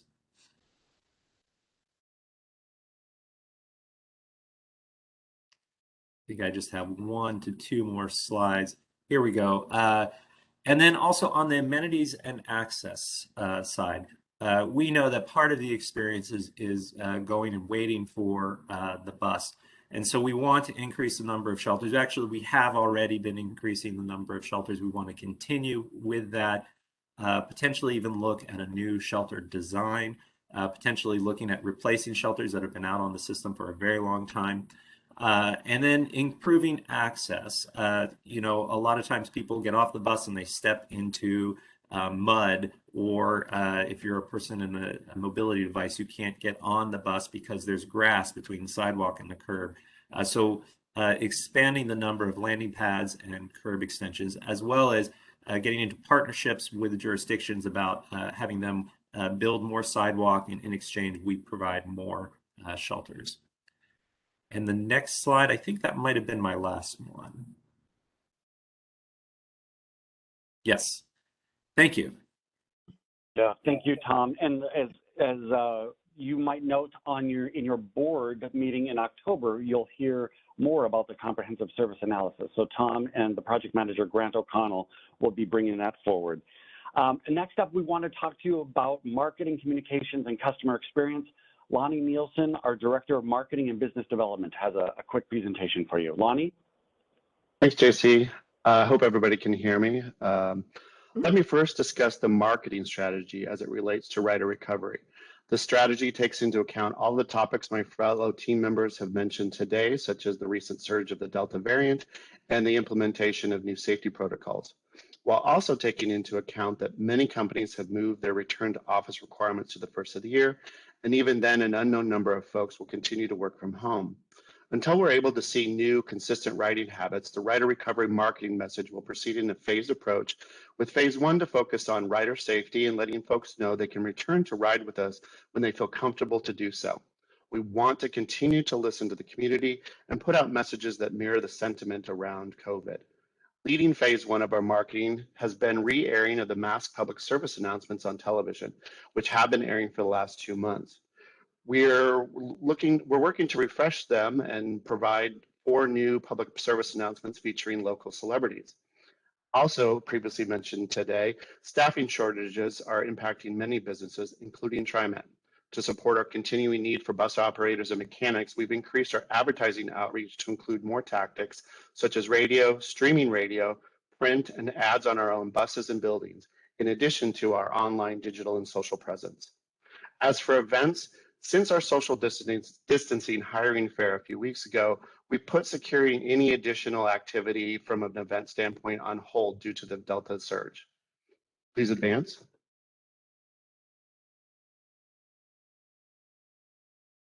In addition to the mask public service announcements and recruiting messages, we're exploring virtual ways to say thank you to those riders who utilized TriMet for the past 18 months, likely to get to and from work as essential workers. As for increasing ridership, in phase one, we look to target those folks who have fallen out of the habit of riding or new to the area or purchased cards during the pandemic. Rather than a hard sell, we're utilizing radio, television, digital, streaming television and radio, in addition to our social channels to let the community know about the improvements we've made, and again, remind them how easy it is to ride with TriMet and that we're ready when they are. Next slide, please. Starting this week, a series of radio and streaming ads, radio advertising messages will simply let the community know, again, TriMet is here ready when they are. Take a listen to this first radio ad. And I think that we are presenting this from a PDF, so the radio ad will not play, Lonnie. I'm so sorry. We'll have to get that sent to the board. Okay. Can you hear it now coming through? Probably not. No. Okay, sorry about that. I was hoping you'd hear it because you could also hear the new voice of the TriMet Max announcements. We'll move to the next slide, but I did want to say that these radio ads, in addition to the top stations in the market, they're also running in Spanish on the El Rey radio station. In addition to the on-air and streaming radio, digital display ads like this one will run across the top websites and mobile apps throughout the Portland metro area, again, letting people know TriMet is ready when they are. Next slide, please. If the Delta variant's impacts level off or ideally decline, we'll move into what's called phase two, where our marketing messages will take a more active approach to encouraging folks to return to those outdoor activities they may have enjoyed prior to the latest Delta surge, such as visiting the zoo or meeting friends and family outside. Next slide, please. We also prepared a third phase of the campaign to coincide with the launch of the new TriMet.org website, which may occur around the same time as when folks return to the office early next year, and ideally along with further lifting of COVID protocols similar to earlier this summer. Messaging will highlight the real-time tracking of buses and trains and remind users of how easy it is to pay and tap to ride the TriMet system. Next slide, please. A more aggressive campaign to increase ridership is planned in a fourth phase, but to develop a more active and robust phase four, extensive research, consistent review of ridership numbers and trends, along with feedback from our employer partners, needs to be collected. This information will allow us to see what new commuting habits like when folks either return to the office in some capacity or remain working from home. And Tom pointed those out as far as those peaks and valleys that we're currently seeing. To gather that information, we're planning to implement an attitudes and awareness survey at the first of the year. In addition, we plan to launch Rider Pulse surveys to subscribers of the TriMet Riders Club e-newsletter, and potentially conduct focus groups with a diverse cross-section of the community to understand what the new normal is for them. Next slide, please.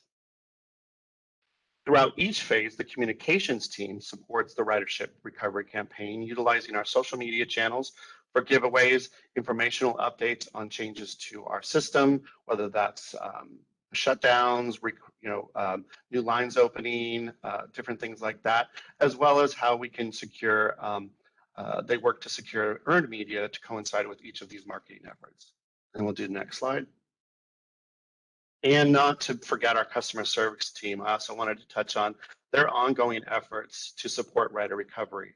Throughout the pandemic and even now, customer experience teams ride our buses and trains, handing out masks, answering questions, and ensuring people get to their desired destination.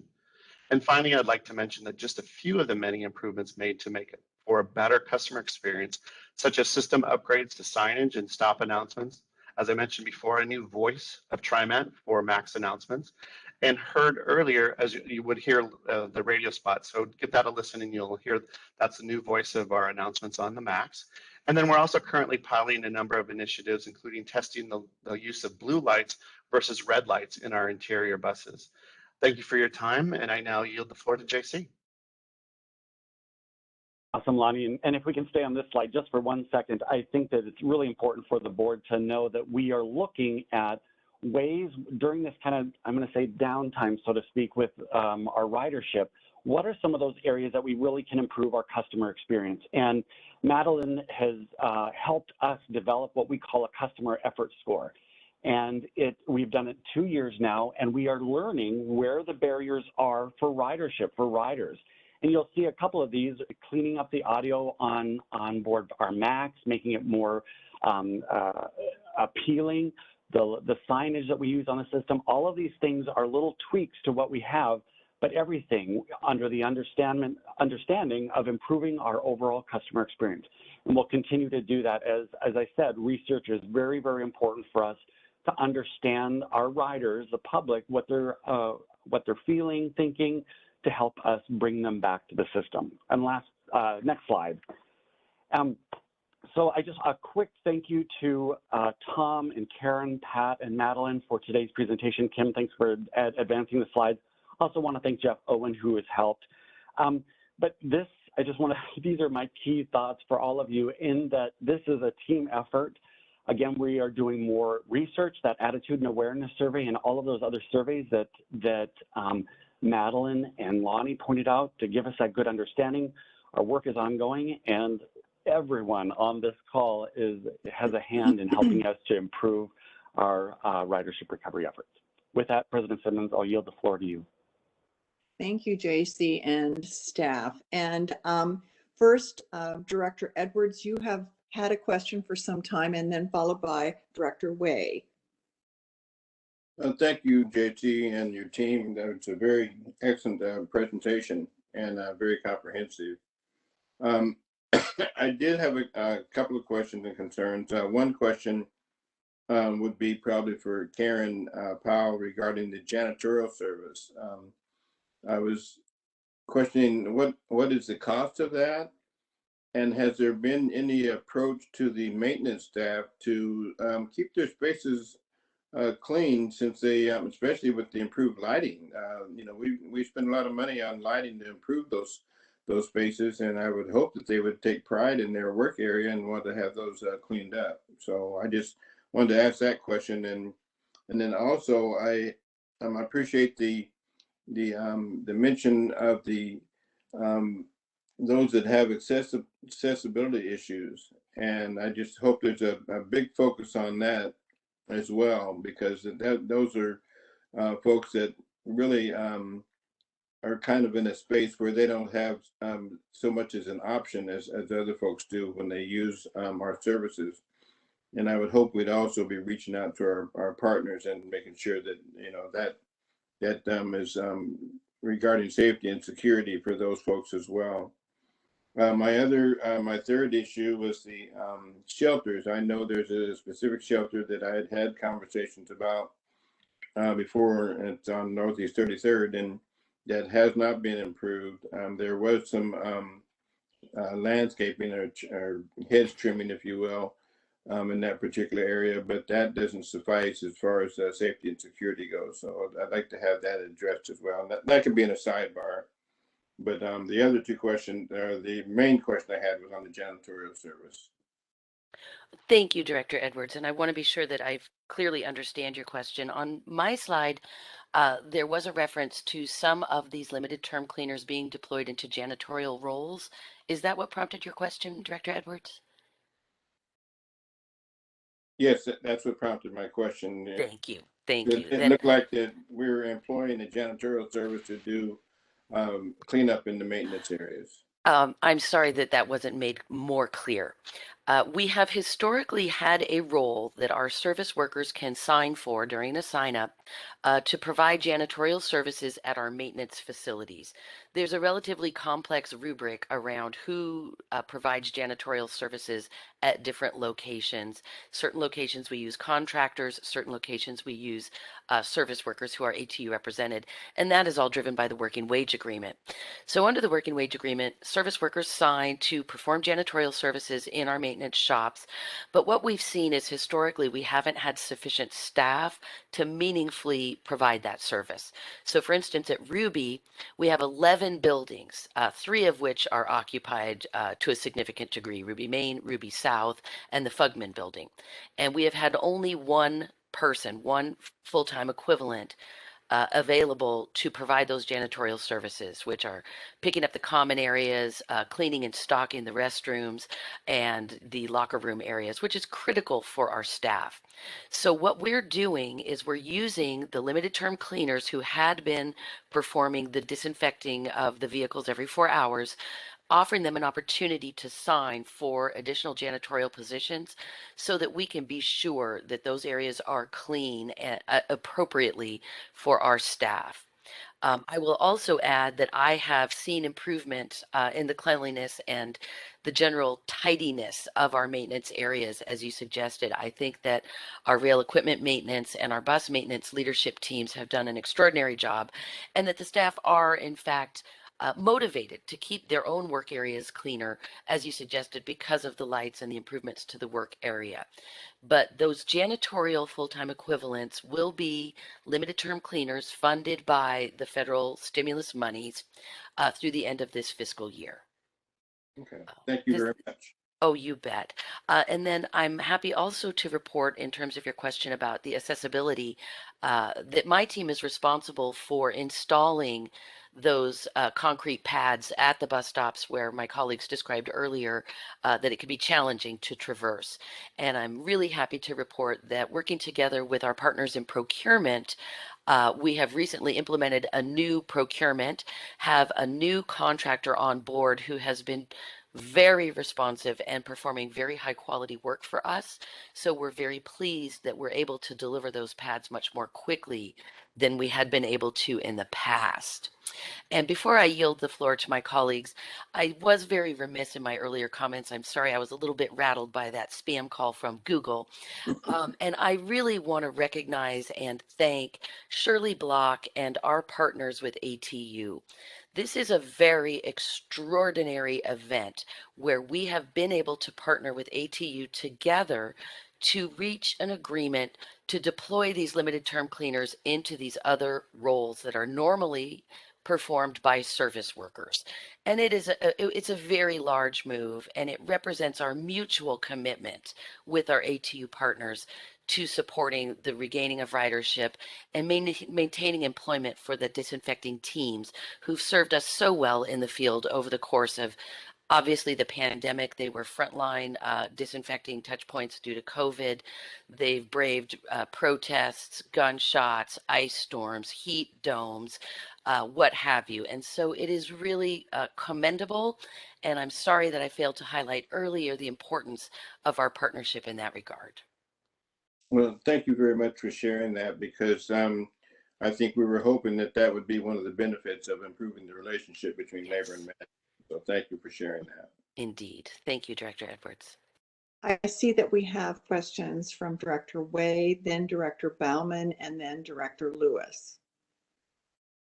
Thank you so, thank you so much, President Simmons. And thank you for this presentation. I think it is very informative. However, I do think that we have some opportunities to improve.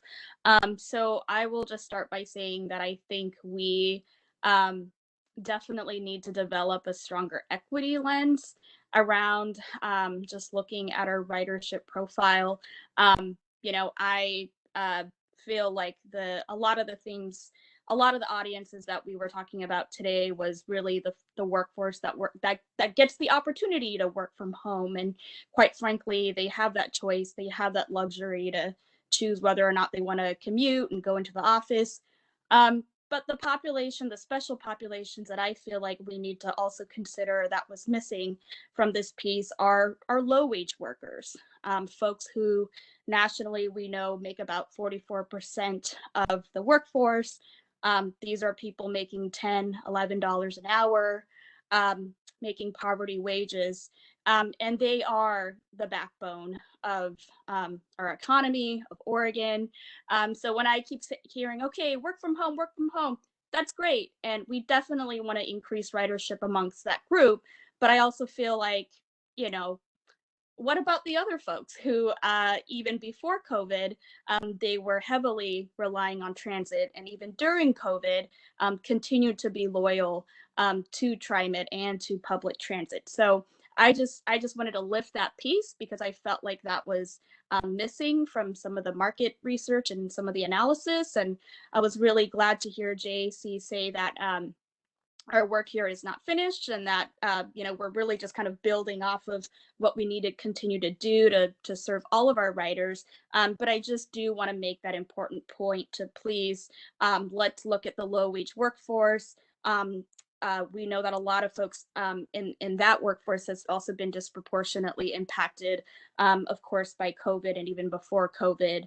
And I think that, I think the bright spot there is that I was just referring back to slide 28 of the best performing lines for essential workers. So I think it was Tom who mentioned the essential workforce. And so I would love to see just, where are the businesses, the companies and institutions that continue to rely on transit with their workforce, and how do we, continue to grow that partnership with them.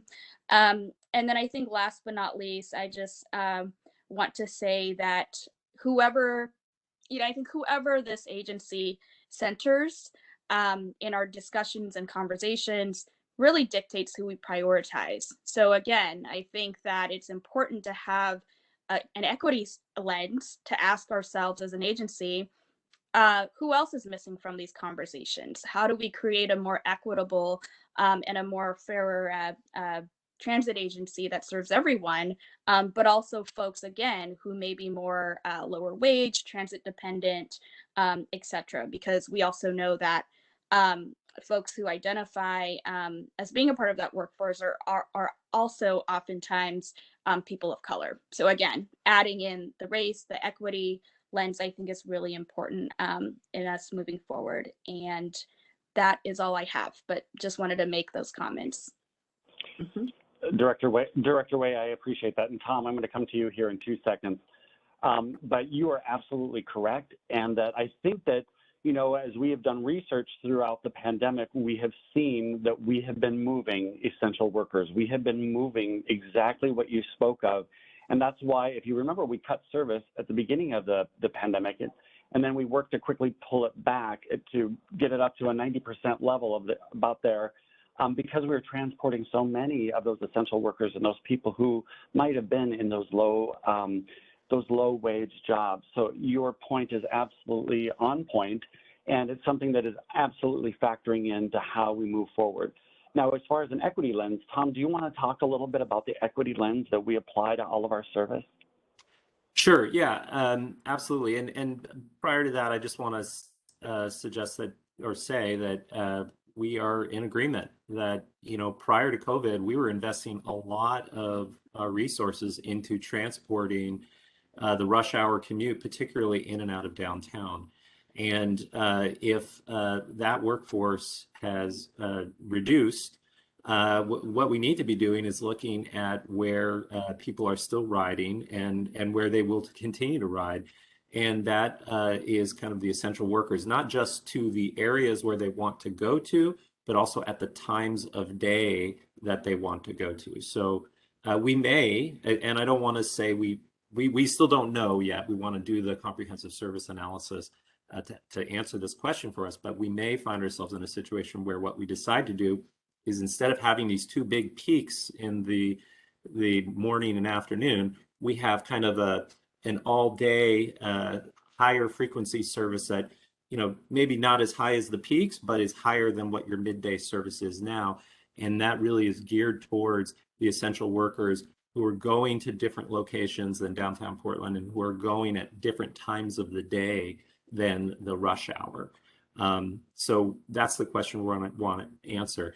And yes, to JC's question, we will continue to use an equity lens on that. And, kind of when we get down into the specifics, we use our 10-factor equity analysis tool, which I believe we've probably reviewed with you in the past and can review again for some of the new board members. But we will continue to do that, as well as outreach to culturally specific communities. We actually now have staff dedicated directly for that, who will be assigned to the comprehensive service analysis project. Thank you so much to you both. And just maybe the last comment I'll say is, as we're headed towards this sort of marketing test focus group that was mentioned in one of the slides, again, I think that partnership is very critical to include some of those voices of essential workers, businesses that employ a lot of them, just again, so that they get included in this discussion as we're coming up with more ridership recovery strategies for everyone. So thank you. Thanks. Thank you, Director Way. And Director Bauman. Thank you. Yeah, I have three comments or questions. The first one is, as we think about this comprehensive service analysis and, where bus service should be deployed in the future, I wonder if it's too soon to be doing that for the very reasons we're discussing, that so many businesses, so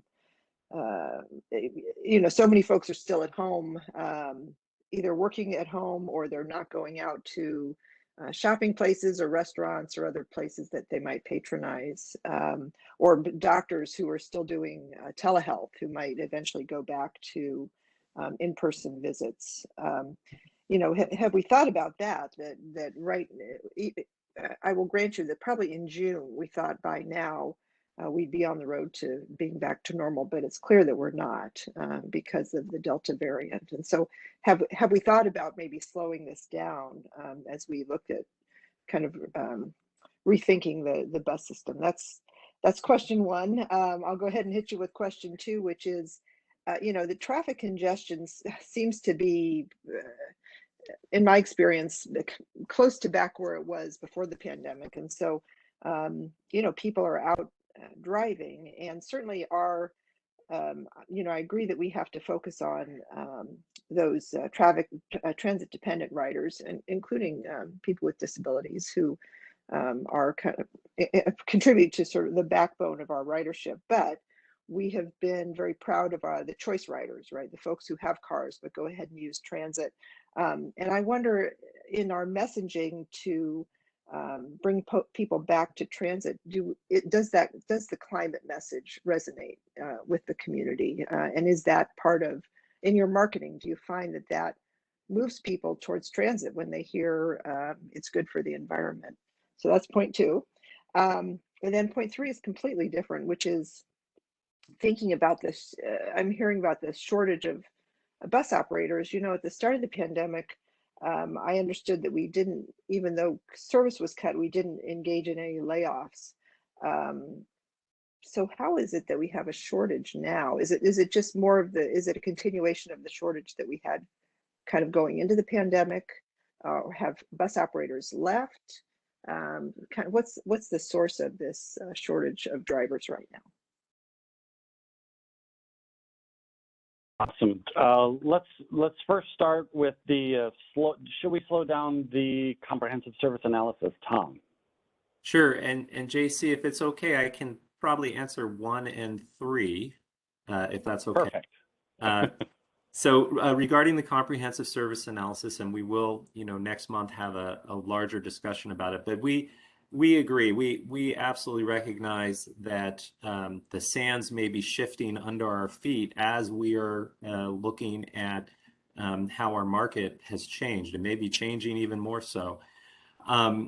So we are taking, almost a year to do this, but we also know there are some things we know that have changed and probably have changed permanently. And that is that, again, kind of focusing a little bit on the work from home folks, we know that they are probably going to be riding less. We also know that the essential workers are going to continue to ride. So the question for us is, do we, and if so, how much of our resources do we shift away from those kind of commute rush hour services that were focused on that workforce that now can work from home to some degree, and shift that towards the workforce that can't work from home and that are our essential workers who work at different times of the day. Now, there's the planning portion, and then there will also be the implementation portion.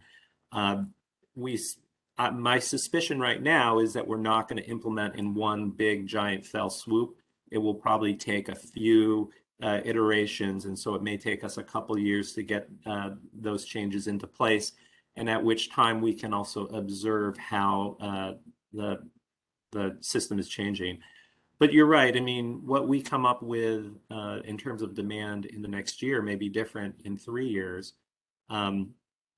So we are going to be looking at other strategies on how to address demand when it occurs. And like I mentioned earlier, maybe larger buses is part of the solution.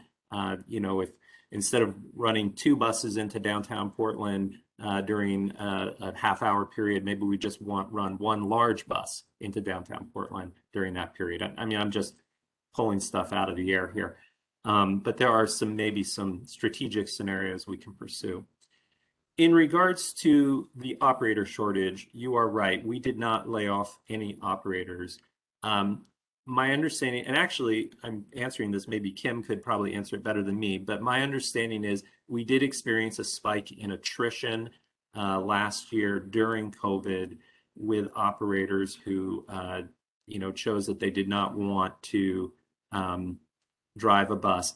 And we have had trouble recruiting new operators. Again, we attribute that largely to COVID and people just having concerns about being in a bus. So we hope that will change over time, but that has the source of this problem. Kim, did you have something to add to that? Tom summed it up pretty nicely. We did have a spike of attrition related to COVID, related to retirement, and then loss of employment by their choice or our choice. And the problem is it got compounded because we were having significant recruitment problems. And so over the months, it started to build. We are looking at some ideas on recruitment tools we can use to try to encourage people to continue to apply to seek employment here. I know that we're hoping the stoppage of that unemployment benefit that occurred on September 4th will help us get some additional applicants and candidates. But yes, it is a problem. And it's really hitting the driving. It's hitting the driving jobs, as somebody mentioned earlier. And then Director Baumann to answer. Oh, no, and Director Baumann to answer your part 2, your question 2 about the traffic congestion and does the climate messaging resonate? And Lonnie can correct me if I'm wrong, but the climate messaging does resonate. However, I think right now, while we're still kind of easing out of the pandemic, I use quotes over that, But I think a lot of it is just marketing what we're doing, how we're keeping people safe, and reminding people that we're still there. I think at some point in time down the road, when people are more comfortable, they'll need that reason to come back. And obviously the climate messaging will be key to give people that message that they're doing the right thing by taking transit. So I think that's a little bit of a ways out. And I think that through our research, we can learn a little bit more about what that messaging might look like. Lonnie, did you have anything else that you wanted to add in? No, you're spot on, JC. I will add that, that particular message around environmental really probably is going to resonate with those folks and might be a key talking point when we message out to those folks who are going to be starting to work from home more regularly. That might be a key selling point. But back to Director Way's comment about those essential workers, I think initial, as you'll see as you saw in some of the research that Madeline presented, security and safety and the health of their while they ride on our system is paramount. So I think making sure that those systems are up and we're promoting them and we're communicating them to our essential workers is going to be kind of a key element. And then from that's that reassurance that I think the rest of the market needs right now, is to know that if they do start to ride back with us, that we have implemented security procedures and cleaning policies and stuff like that. So for right now, those are more of the important topics, and then eventually environmental play back into what we do for marketing. Yes. So that, Thank you. okay. So next we're going to have questions from Director Lewis, followed by Director Gonzalez. Thank you, Director Simmons. As a new director, this is my first strategy session. Lots of information, so thank you to everyone. It's a little on the overload side, but a lot of good information as a new director. But I have an observation and a question, and that's for Karen. And earlier in your slide, you were showing the pictures of the trash. I'll go back to, Director Edwards' comments of the trash. And I'm thinking to myself, our ridership is low, but where's all the trash coming from? And so, I mean, is it kind of like walking up? I mean, there's some assumptions of where we know it's coming from, but I know when folks are home, especially when we were pretty much on lockdown, you tend to accumulate more trash. And so I'm not sure, and I don't know the boundaries of, like the shelters, bus shelters, and the parameters of what's TriMet's area. But I was wondering, because the trash is coming from our population. I mean, you don't have low ridership. So I was wondering, is cleaning up those areas the total, responsibility of TriMet? Or do we have any partnerships with Peapod, Metro, or the Sheriff's Office work crews to tackle all of the converging trash? Dr. Lewis, thank you very much for those questions. As I think my colleague, Mr. Pat Williams, is adding in the chat right now, unfortunately, a lot of the trash, and particularly the spreading of the trash that you saw in those photographs, is often the result of the house's population either emptying our trash cans if we haven't been able to get to them quickly enough to, sort through looking for bottles and things that they can get redemption value from. So that is one very large component of the issue.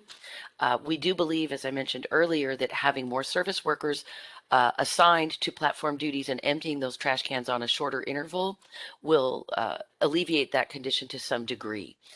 In terms of the partnerships, I laughed to myself just a little bit as you asked that question. We spend an extraordinary amount of time discerning which particular locations belong to whom. And there's a lot of finger pointing and a lot of kind of arduous conversations with our jurisdictional partners around where some of those lines actually land. And we are continuing to improve our record keeping and our access to records. Unfortunately, what happens a lot of the time is we might contact one of our jurisdictional partners and say, you know, we have a significant issue adjacent to our area of responsibility. Can you please take care of it? And that will often result with a no, that's not our area of responsibility, to which we must produce the intergovernmental agreement, or IGA, that actually lays out those responsibilities. So it can be a little bit arduous, but it is improving. I'm also very happy to report on a great partnership with Solve. And I'm sure you're familiar with Mayor Wheeler's commission, chaired by Sam Adams. We have multiple TriMet folks sitting on that commission and have developed some very good rapport with other groups. And we've seen several Solve cleanup campaigns in our areas. There's one coming up shortly, and those have been very impactful and made a tremendous difference. There's a little bit of complexity there in keeping those volunteers safe and out of our alignment and so forth, but overall it has been a very successful program. And I would ask my colleague, Director Williams of Security, if he would like to add anything to my comments.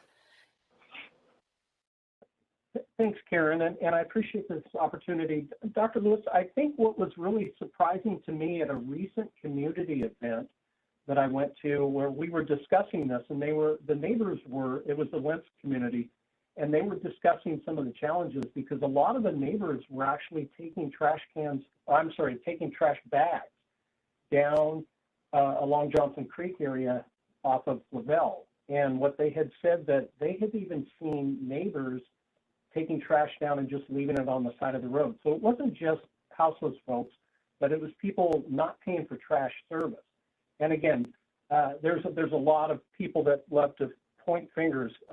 I will add that I cycle a lot, so I would say I'm an avid cyclist, and I spend a lot of time on the trails and going through our centers. And so what we do see is a lot of the groups that pick up trash, they will pick it up, and then they'll take it and they'll pile it in one area for a larger pickup. So sometimes it has a tendency to look like huge piles, which they are, but they're being collected so they can be picked up more efficiently. Thank you. Dr. Lewis, I would just also note that we do have partnerships. We have a really good, as Karen mentioned, we have a really good relationship with the city. Sam Adams in Mayor Wheeler's office has helped us. I would just note that because the need is so great with our jurisdictional partners, PBOT, the city, ODOT, that we end up getting in line with all of the other needs. And so, but I will say those partnerships are strong, and we continue to utilize them to the best of our abilities. Director Lewis, do you have any other questions? No, not at this time. Thank you. Thank you. Director Gonzalez, and then Director Edwards. Thank you very much, President Simmons, and hello, everyone. Thanks for the information. I have three items, since we had so many topics covered under this last sequence of presentations. So the first one is very much in line with Director Lewis's comments now. I echo the sentiments about the need for not just better collaboration, really leaning into the IGA, leaning into the partnership with Mayor Wheeler's office and the Solve program that is now really starting to have a sustaining kind of effort. But let's recognize that whether it's the Solve volunteers or the federal emergency funds, these are not the permanent answer. The IGA has a lot of opportunity to really lean into how we are going to share the responsibility of those jurisdictional lines. And the lines are fuzzy, and their lines are fuzzy for our staff as well, and the public. But that shouldn't prevent us from agreeing to the objective, and it is to have safe, clean public spaces, safe, clean public services. And so the first one wasn't so much a question, really just echoing that. The question is really, how are we going to have a sustainable long-term answer to how this is going to get handled? This is not just one day everyone's going to wake up again and remember, let's be nice and neighborly and keep our city clean ourselves. Let's pick up after ourselves. Let's pay our own trash. let's put bags of trash back in the can after I've taken bottles out for myself. These are behavioral things. These are community awareness kinds of values. And this is the moment in that kind of relationship where one of us has to be the humble partner and step forward first to show the behavioral realities that we're trying to move ourselves towards. Portland, the region, used to be the kind of place where you couldn't flick a cigarette butt on the sidewalk without someone saying, "Excuse me, I think you dropped your cigarette butt." We are far from that space today, and getting closer to that isn't an IGA, and it isn't a volunteer program. It's really a community value that we have to be a part of, and we have to bring that forward. I see that we have some good things in play. I don't see anything that's going to be here past the emergency funds or past a volunteer effort, maybe past a mayoral term. I don't know. So these are important things to really look at as an issue that's not going to go away. We still have solid waste management issues at large. So that was the comment. This leads me to the second item. It's a great thing that we're bringing greater visibility to the cleaning effort. I fully appreciate that we're making the transition from the touch point cleaning to a more broader, more visible kind of effort. I truly appreciate the partnerships with ATU that's already helping us break down silos and really kind of lean into the fact that we all are here for a common purpose, despite sometimes that your job description or your business card title might not be exactly pointed at that one thing.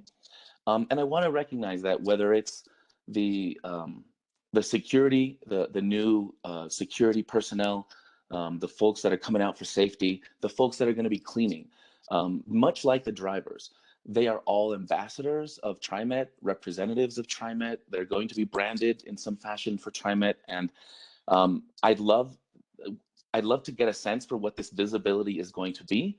I think the public deserves to know, this is a driver, this is a cleaner, this is a security personnel. If they're going to have different uniforms, especially, or if they're not going to have different uniforms, I believe the public is going to see them all as TriMet. And they're going to ask, how do I get on this line? Or, what happened?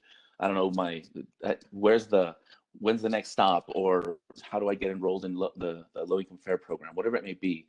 They're all touch points. And so whether we've asked them to do it or not, whether they believe it's inscription or not, isn't going to protect them from the fact that they will be ambassadors, and how they interact with the public is going to reflect the values that we're trying to bring forward. So I see it really important that in this high visibility kind of campaign, I see an opportunity for communications. Pardon me, now I'm getting spam calls. Okay. The opportunity here is the customer service focus, centering customers, making sure that they see you have ambassadors at the back of the bus, the front of the bus, cleaning the bus, driving the bus, at all those places. And I see an opportunity for the internal branding to really talk about cleanliness, the stations to talk about cleanliness, maybe at the stations, at the bus, ways to kind of identify the uniforms, the different kinds of uniforms, the different kinds of personnel, because it gets confusing really quickly. And, especially for those that, don't trust government or don't see government as a nuanced thing with many policies and departments and layers, it's all one thing. So it's better to kind of help them know, and for any touch point to know how to properly hand off a request. So that's really, I see an opportunity there. And I'd love it if we could see the uniforms. Can we see what we're coming up with? Can we see what that visible representation is going to be? So that's the question. Now I'll go to the third one. This goes back on the theme of communications. I really appreciate Director Y's comment about centering essential workers, centering those folks that are the backbone, that have to be physically moved, who the work from home thing is not on the palette of reality. And I realized that the Writers Club is a very powerful tool. The survey was great information, but I wonder, who's in the Writers Club? I know it's a lot of numbers. Is it an accurate cross-section of our pool of writers? My impression is, based on, perhaps my own personal unconscious bias coming to the surface, is that the essential worker, the dependent writer, the low-income fair participant is not as likely to be in the Writers Club on the website, going and interacting with TriMet that way. We're going to get the more tech-savvy folks that are in the Writers Club filling out our surveys. So I want to make sure that we're leveraging the Writers Club properly. So the question is really, what is that cross-section of the Writers Club? Do we have the profile here? And are there gaps that maybe take us towards making sure that we have those, the backbone writer in the Writers Club? Do we have a way to communicate with that backbone writer in a sort of a comprehensive way? I imagine that we can easily tell how many low-income writers, how many folks in the low-income writer program are in the Writers Club. I also imagine we could find out how many low-income writer applicants are tapping each day. So, those are the things that really shift who is using the system. I would imagine there was a higher proportion of low-income writer applicants writing the system during the pandemic, but that could be verified with data. And in the end, I'll conclude by simply saying, with Writers Club, with social media, Twitter, Instagram, Facebook, those are all channels that are opportunities for us to interact with the public, and as well as those high visibility personnel that are going to be out there keeping us safe and clean. All of those are customer service portals, and how we receive a comment from social media or someone tapping the shoulder of a cleaning personnel. Those are all touch points, and in all of those cases, I think trying to bring forward the values of advocacy for those writers is what's most important. And when I think of our low-income writers, when I think of the essential workers, I not only would love to have them be a part of the Writers Club and be a voice of advocacy that we can lean in to elevating, but I would love to see how we can proactively find ways to alleviate what we already know is an ongoing burden for low-income writers. There's many folks that are fresh out of its first job, fresh out of school, and will graduate or escalate their income out of the low-income writer program someday. But there's a lot of jobs that don't offer that to people. So do we have ways of leaning into having employers, companies, enterprises that provide jobs for a lot of folks that pay what do you call it, base salaries or hourly rates that are just at the minimum wage? Those are the folks that are not a possibility to be providing a subsidized fund for those writers, and they could be getting the low-income writer price perhaps, but why are we still asking the low-income writer to be the one kind of figuring all that out? These are the ideas that come through this, and it's an example of how we can engage with those writers, ensure they're represented in our Writers Club, and lean into advocating for them in things that at the end are in our best interest. They are our backbone as much as they are the backbone of the rest of keeping the cities operating. So I would love to see us utilizing those mechanisms more. I will hop in there, President Simmons, to answer some of those questions. And Pat, I'll call on you to talk just a little bit about deployment, because I think that was one of the things that I kind of picked up from a lot of you said, Director Gonzalez. And I do agree with you. Just a couple of notes. You asked, this is not, how do we make this a sustainable effort? And I think that is still, the cleanliness on our platforms and near our stations. How do we do that in a sustainable way? And I think it really is partnerships. Much like downtown, we are part of a partnership called PMMI, which is Portland Mall Management Inc. I think, yes. Karen, you can correct. Oh, good, I got it right. Thank you. But we're part of that partnership where we contribute some money, but we also get services out of it to help the area stay clean, and they're constantly out there working. Do we look at that model elsewhere, the gateway area? And I think that we have to show leadership. TriMet needs to show leadership around some of these efforts. And so we don't have an answer for you right now, but I think that we're still learning, and it is something that we are taking into account each and every day as we figure out more. A quick note about our uniforms. I put the a website that we communicate to our riders. I put that in the chat. We actually help spell out all those uniforms that you see on our system, who they are, what they do, how they interact. And so there's some updates still to come because we got some new uniforms for our operators, which look really nice. And we also have, it needs to be updated to include our safety response team. But this is something that we communicate out to our riders so they understand who is on the system and what they should see. Lastly, for me, you had asked who is in our Riders Club. And we don't necessarily use the Riders Club as a formal survey. So we don't because it's non-scientific, we don't know that cross-section. We use our Riders Club really as a way to communicate things too, meaning whether it's about service or service service disruptions. It's usually a one-way communication tool for our Riders Club. However, there are times that we run what we call rider pulse surveys, where our folks in our Riders Club are awesome. I think we have about 70,000 people in our Riders Club, where we can ask instantly a couple of questions like, what are you taking, Max, to work today? Are you taking, something very quick. And let me just tell you, they love to respond, and we get probably 3,000 responses back in about an hour. We definitely use them to take those pulses. But when it comes to real research and getting that cross-section, we leave it to the experts. Ginger and Madeline, they know how to do it. We will bring in outside firms to really get that kind of cross-section. So we have representative voices at the table with those decisions to help inform our decisions. Pat, do you want to talk about the deployment of those crews? Yeah, sure. Thanks, JC.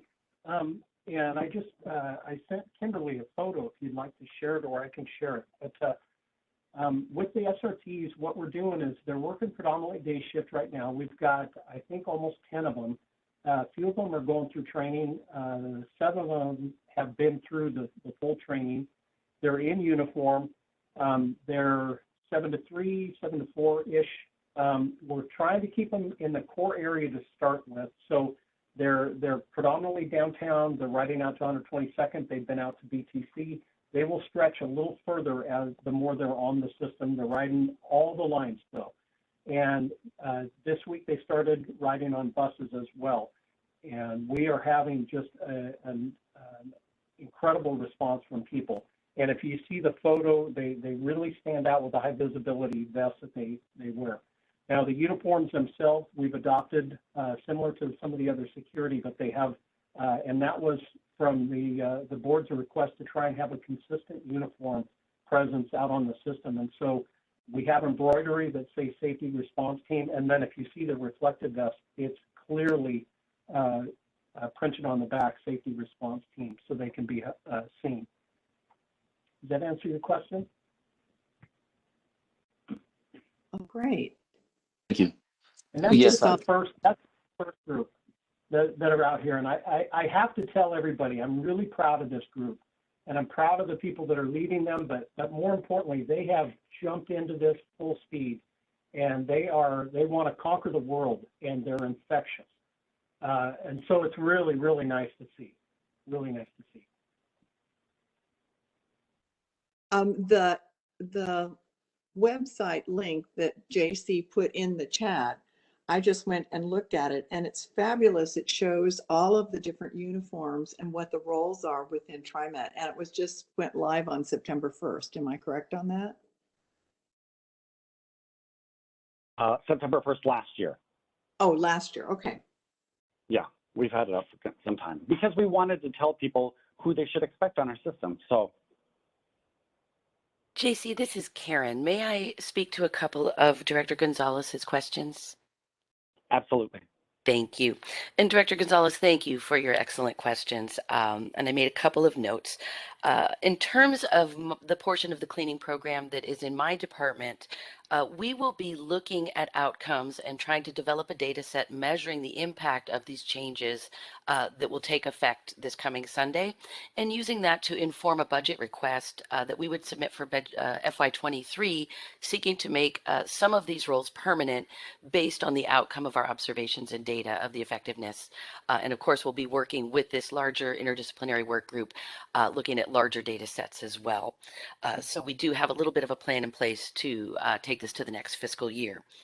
And you mentioned values, and thank you for mentioning values. Those are very important to me. And I think I recently shared with the board that our values in the facilities management department are safety, customer service, teamwork, professionalism, and communication.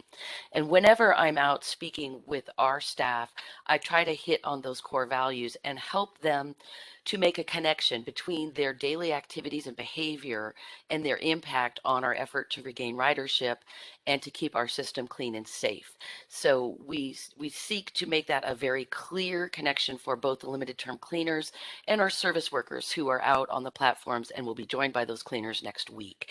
I try to really help them understand how important their response to those customer questions that you kind of covered a moment ago.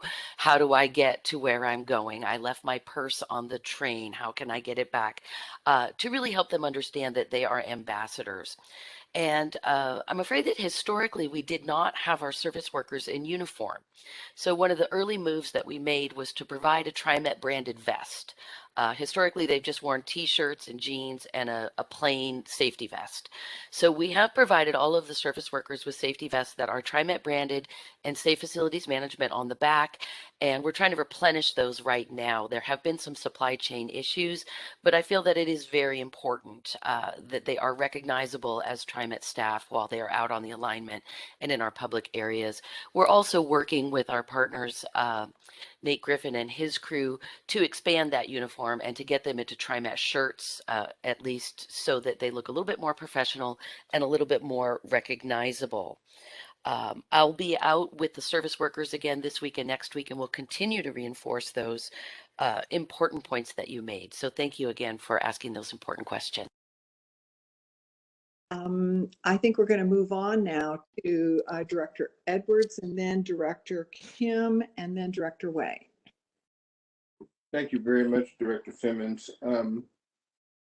Thank you also, Director Lewis. You helped trigger something for me that I forgot to mention earlier. And we have a change in leadership at Multnomah County Sheriff Department. We have a new sheriff. I was hoping that we've had some conversations with the new individual that's leading the Sheriff's Department to make sure there's continuity in what our expectations are from them.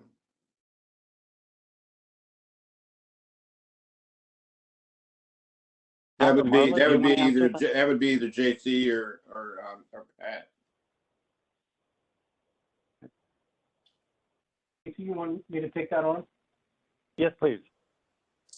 Yeah, thank you, Director Edwards, for that comment. And that's a really good question. And I'm really proud to say and very happy to report to everybody that I don't think we have a break in the action here. I mean, we have started a good thing. And how I describe it to everybody is we had a great system that worked and it delivered our customer to a certain location for over 30 years. We've torn up the tracks and we're delivering a new system with customers, and we have to meet that need. And so Multnomah County Sheriff's Office has jumped in and they have really embraced that philosophy and that new challenge. And with Travis Goldberg leaving us to be the chief in Gresham, Chief Lejeune has stepped in. He was a former lieutenant with Transit Police, and he hasn't changed one bit. They are part of our security meetings every week. They're part of our discussions. They're part of our discussions that center mostly around mental health issues and how can we divert customers towards that service as opposed to the law enforcement side and the correction side. And I'm really happy to report that we're making a good progress. I know this is just going to take some time to get the system really up and running and high visible for everybody. There's I a hope change that at answers there's a change at MoCo as well. Yes, correct. Okay. Thank you. Thank you. Director Kim, and then Director Way, and then Director Gonzalez. Thank you, President Simmons. Not a question, just a comment. Well, first, many thanks to all staff here for this series of phenomenal presentations this morning. My comment goes a while back, about 30 minutes-ish, when Director Bauman's earlier comment made me think about this more. And I think we may or may not slow down planning, or, because she mentioned something about planning, and I defer to staff on that. And one thing that I was thinking was that what we know for certain at this time is that certain lines like the 48 are continually being heavily utilized. I also think Tom mentioned that any changes and shifting of resources would take place in phases. I support that as a reasonable next step, and I think that the direction of the resource shifting ought to be from the lines that are no longer being utilized as much to the lines that we know are strongly being utilized by folks continuing to ride despite the global pandemic. These are our backbone riders, whether they participate in the Riders Club or not. Let's support them. And based on my personal experience, they're often BIPOC and or folks in lower SES, and I suspect even transit dependent, who are needing to be out and about despite the pandemic.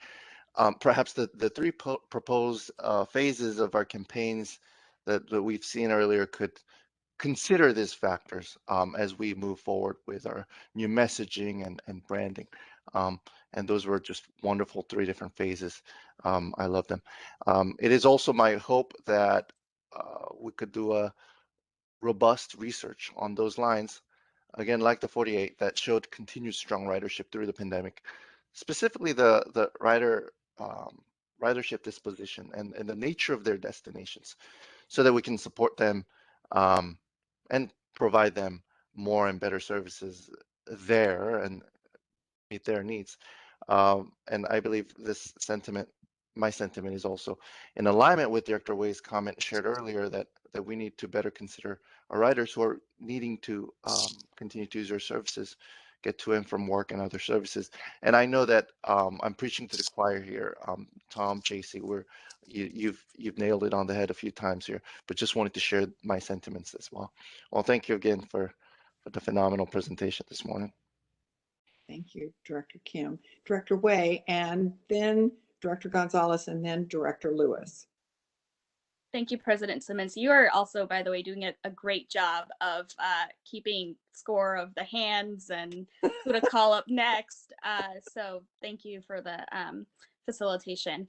I think just echoing back to what Director Gonzalez had said around, the Riders Club, the profile, maybe digging into a little bit more about, who are the folks that we have there that's participating. I want to echo that. I think we have such an impressive list of thousands of people who participate, but it would be great just to get a little bit more of a snapshot of where are they coming from? What's a little bit of that profile look like? And then I think this is sort of a comment and a question for JC.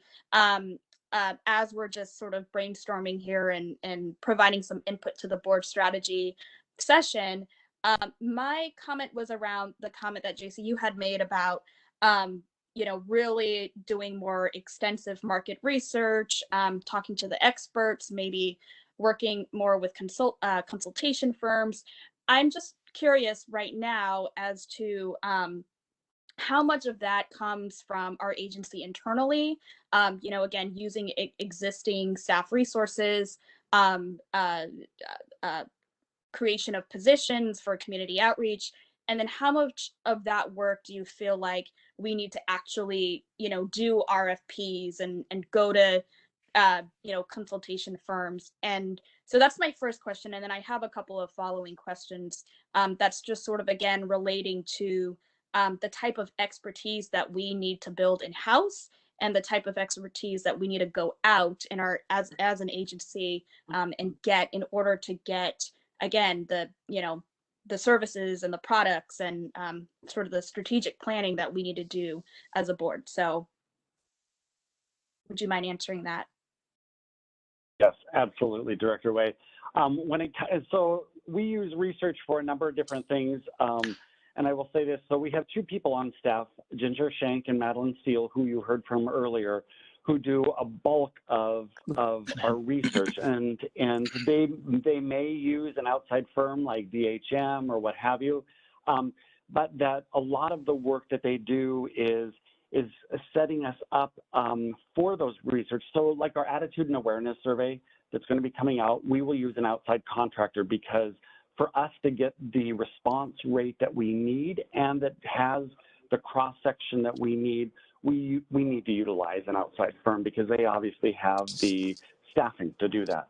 If it's a small survey or something, a pulse survey or something along those lines, we can do that internally, and we can crank that out very quickly. So that's kind of some just like research on the whole. Now, when it comes to like Tom and looking at our service, doing origin and destination surveys, stuff like that, that's kind of a different piece of the research puzzle. And I know for the comprehensive service analysis, a lot of that will be done by an outside contractor who they are hiring. I think Sam made mention at the top of the strategy session that the procurement will be closing here very shortly on that. So I think for us, it's really looking at what we need, the kind of research, what is it that we need to understand, and then utilizing the various research tools in our toolkit to get that. I hope that answered your question.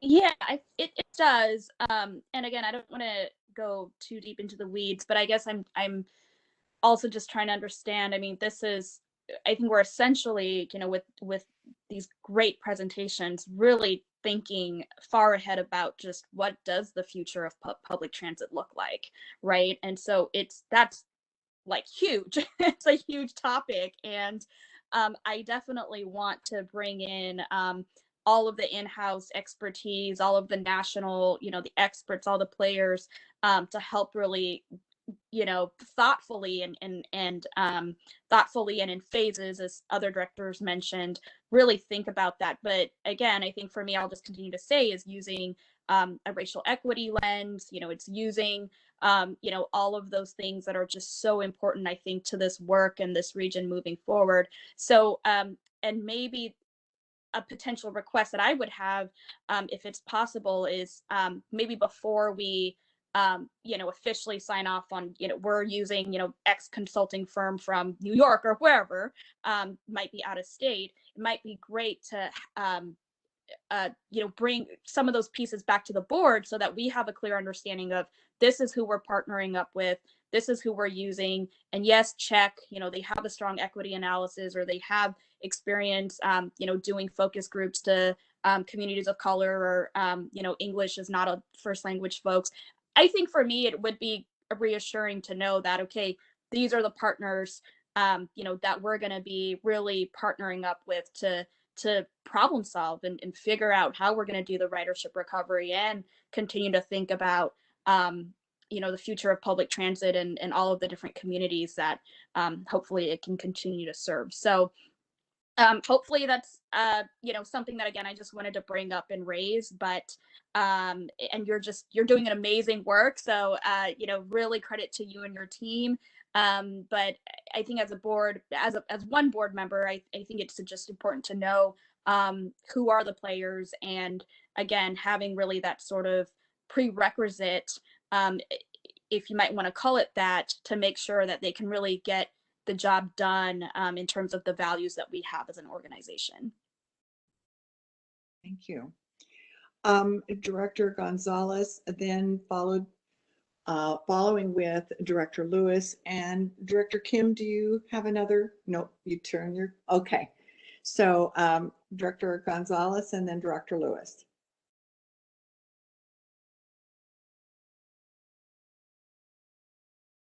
Director Gonzalez is not available right now, so let's go to you, Director Lewis. Well, thank you, Director Simmons. I just wanted to go out just in a few weeds on my earlier comment with working with Multnomah County Sheriff's Office. But this is more so for Karen and in addressing Director Gonzalez's comment on sustainability is the Sheriff's Office has work crews.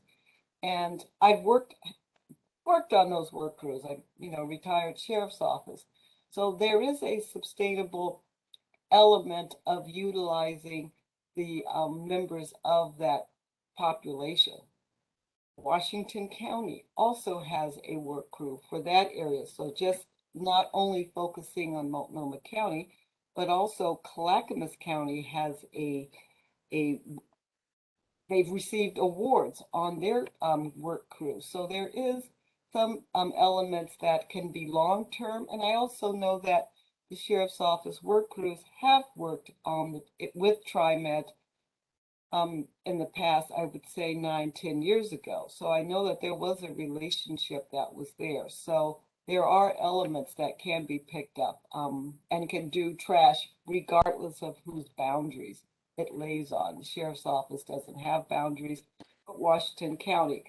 And you do have I hate to say a force of members of that community that love the fresh air and love getting out in the community and are willing to help in any way they can, even though they are incarcerated for a short period of time. Thank you. Dr. Lewis, thank you very much for highlighting that important potential partnership. And my understanding is the same as yours, that we did implement a partnership, at least in one of the jurisdictions, a decade or so ago. I am interested in continuing to explore that. There is a nexus there. We need to approach that together in partnership with ATU, and that's something that I can certainly prioritize. And thank you again for the suggestion. Thank you. Director Gonzalez, you have your hand raised. Thank you very much, President Simmons. And I apologize, my connection dropped a little bit ago, so I missed the earlier part of Dr. Lewis's comments.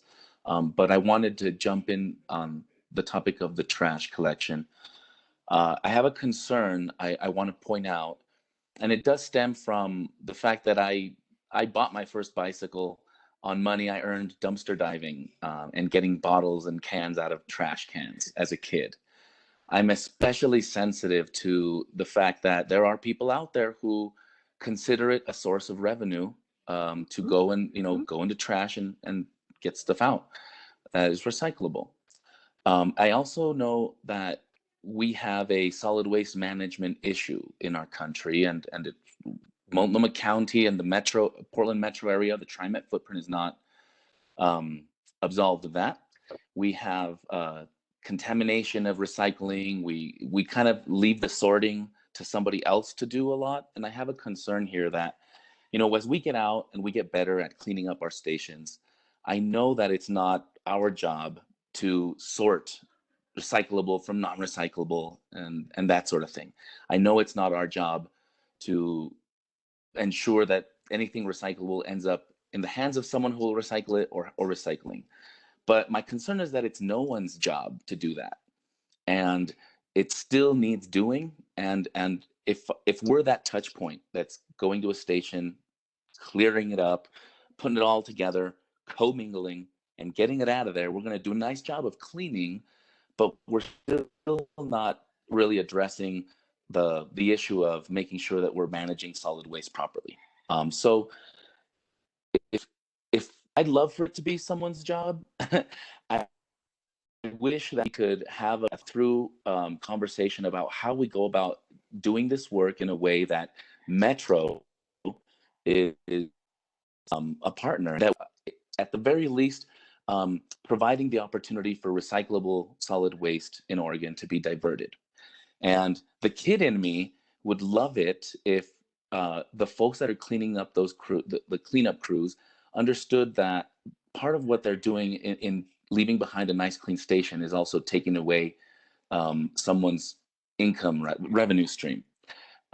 What can we do to, if we're aware of that, what can we do to be intentional in our actions. We want to do right by the city and clean up stations, but we also might not be aware of what could be affecting it.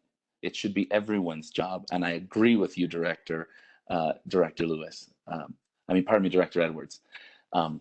So I think that it's something important for us to be acknowledging. And I know that when in my best of times, when I had relationships with maintenance staff of grocery stores and apartment buildings when I was a kid, they knew that I would come by and pick up cans and trash after school. And so when they did their emptying, they would be nice enough to leave them outside, leave the bottles standing next to the trash can. I'm not saying that that's the answer. I'm just saying, it's the community, it's recognizing that, we're able to help each other out in that regard. So I just think that we have some opportunities here with the adopt a station model that I heard. Thank you so much. I'm glad we have. I think we have opportunities to do it in a way that, at the very least, we're not commingling and essentially putting the final nail in the coffin for any potential recyclable solid waste, because that's something the entire region needs to get better at, and we have an opportunity to do our part, at least in how we lay out our stations, even the type of waste collection bins that we have, and knowing that things get commingled out in the public sphere, even in the home. It's a difficult thing to do. So I just want to put that out there. Thank you. Well, there are no more questions. And so what I think I'd like to do is we will adjourn earlier than we had indicated, which I'm sure everyone is happy about. I want to thank everybody for their questions.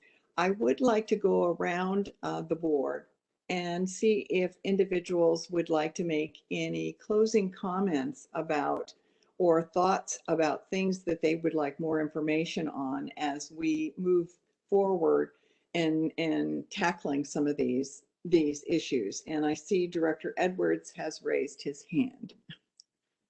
Thank you very much, Director Simmons. I certainly appreciate your leadership today. I also appreciate the leadership of our general manager and the competency of the staff. This has been I think a great session that we've had. I think we've all had an opportunity to share our issues and concerns as a board and to get that out there. And so we know that we've got a lot of work to do, and but I think we're all going in the right direction. I want to especially commend the general manager on the bias education, the cultural competency, de-escalation training, and the mental health first aid. Again, I always say that I think that TriMet is really a lighthouse, if you will, or certainly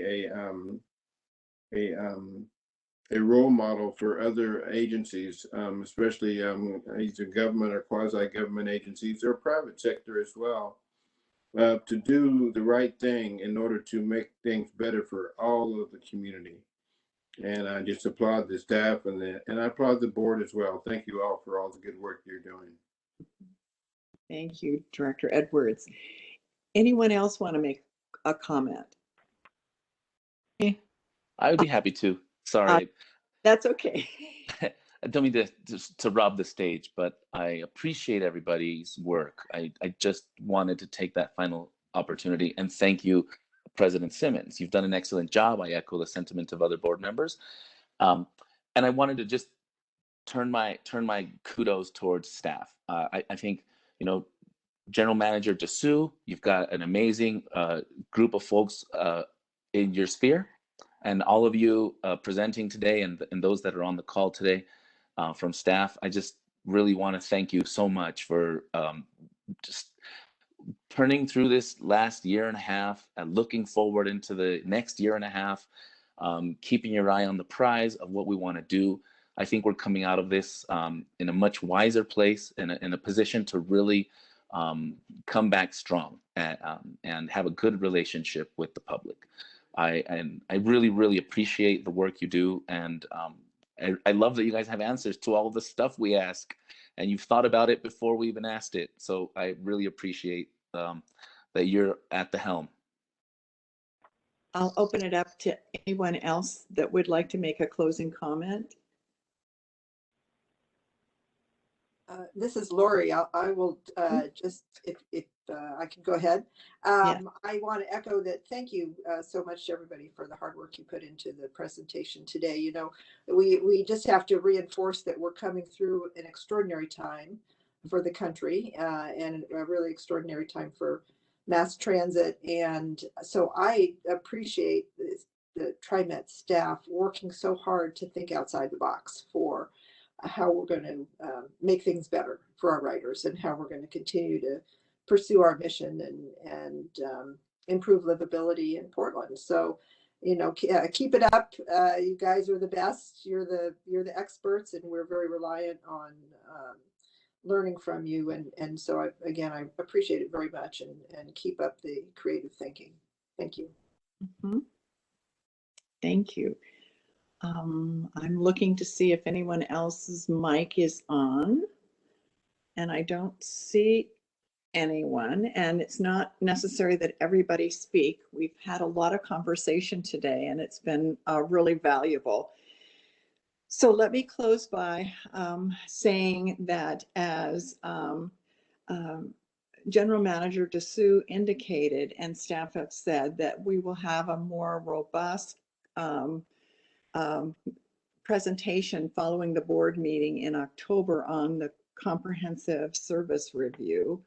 And I know that Kimberly is reaching out to you to try to arrange a time in mid-November for us to get back together again to look at both the business plan update that needs to take place, as well as any other matters that need to come before the board where we could have a more robust conversation. With that, if there's nothing else, I'm just going to thank all of you for participating, and a huge thank you to the staff, as has already been indicated. You know, there's been a lot of good work, and this agency is better because of all of you. So we will adjourn early. I think we should keep that as kind of our future, you know, always adjourn early. And I just want to thank you all and tell you to stay safe.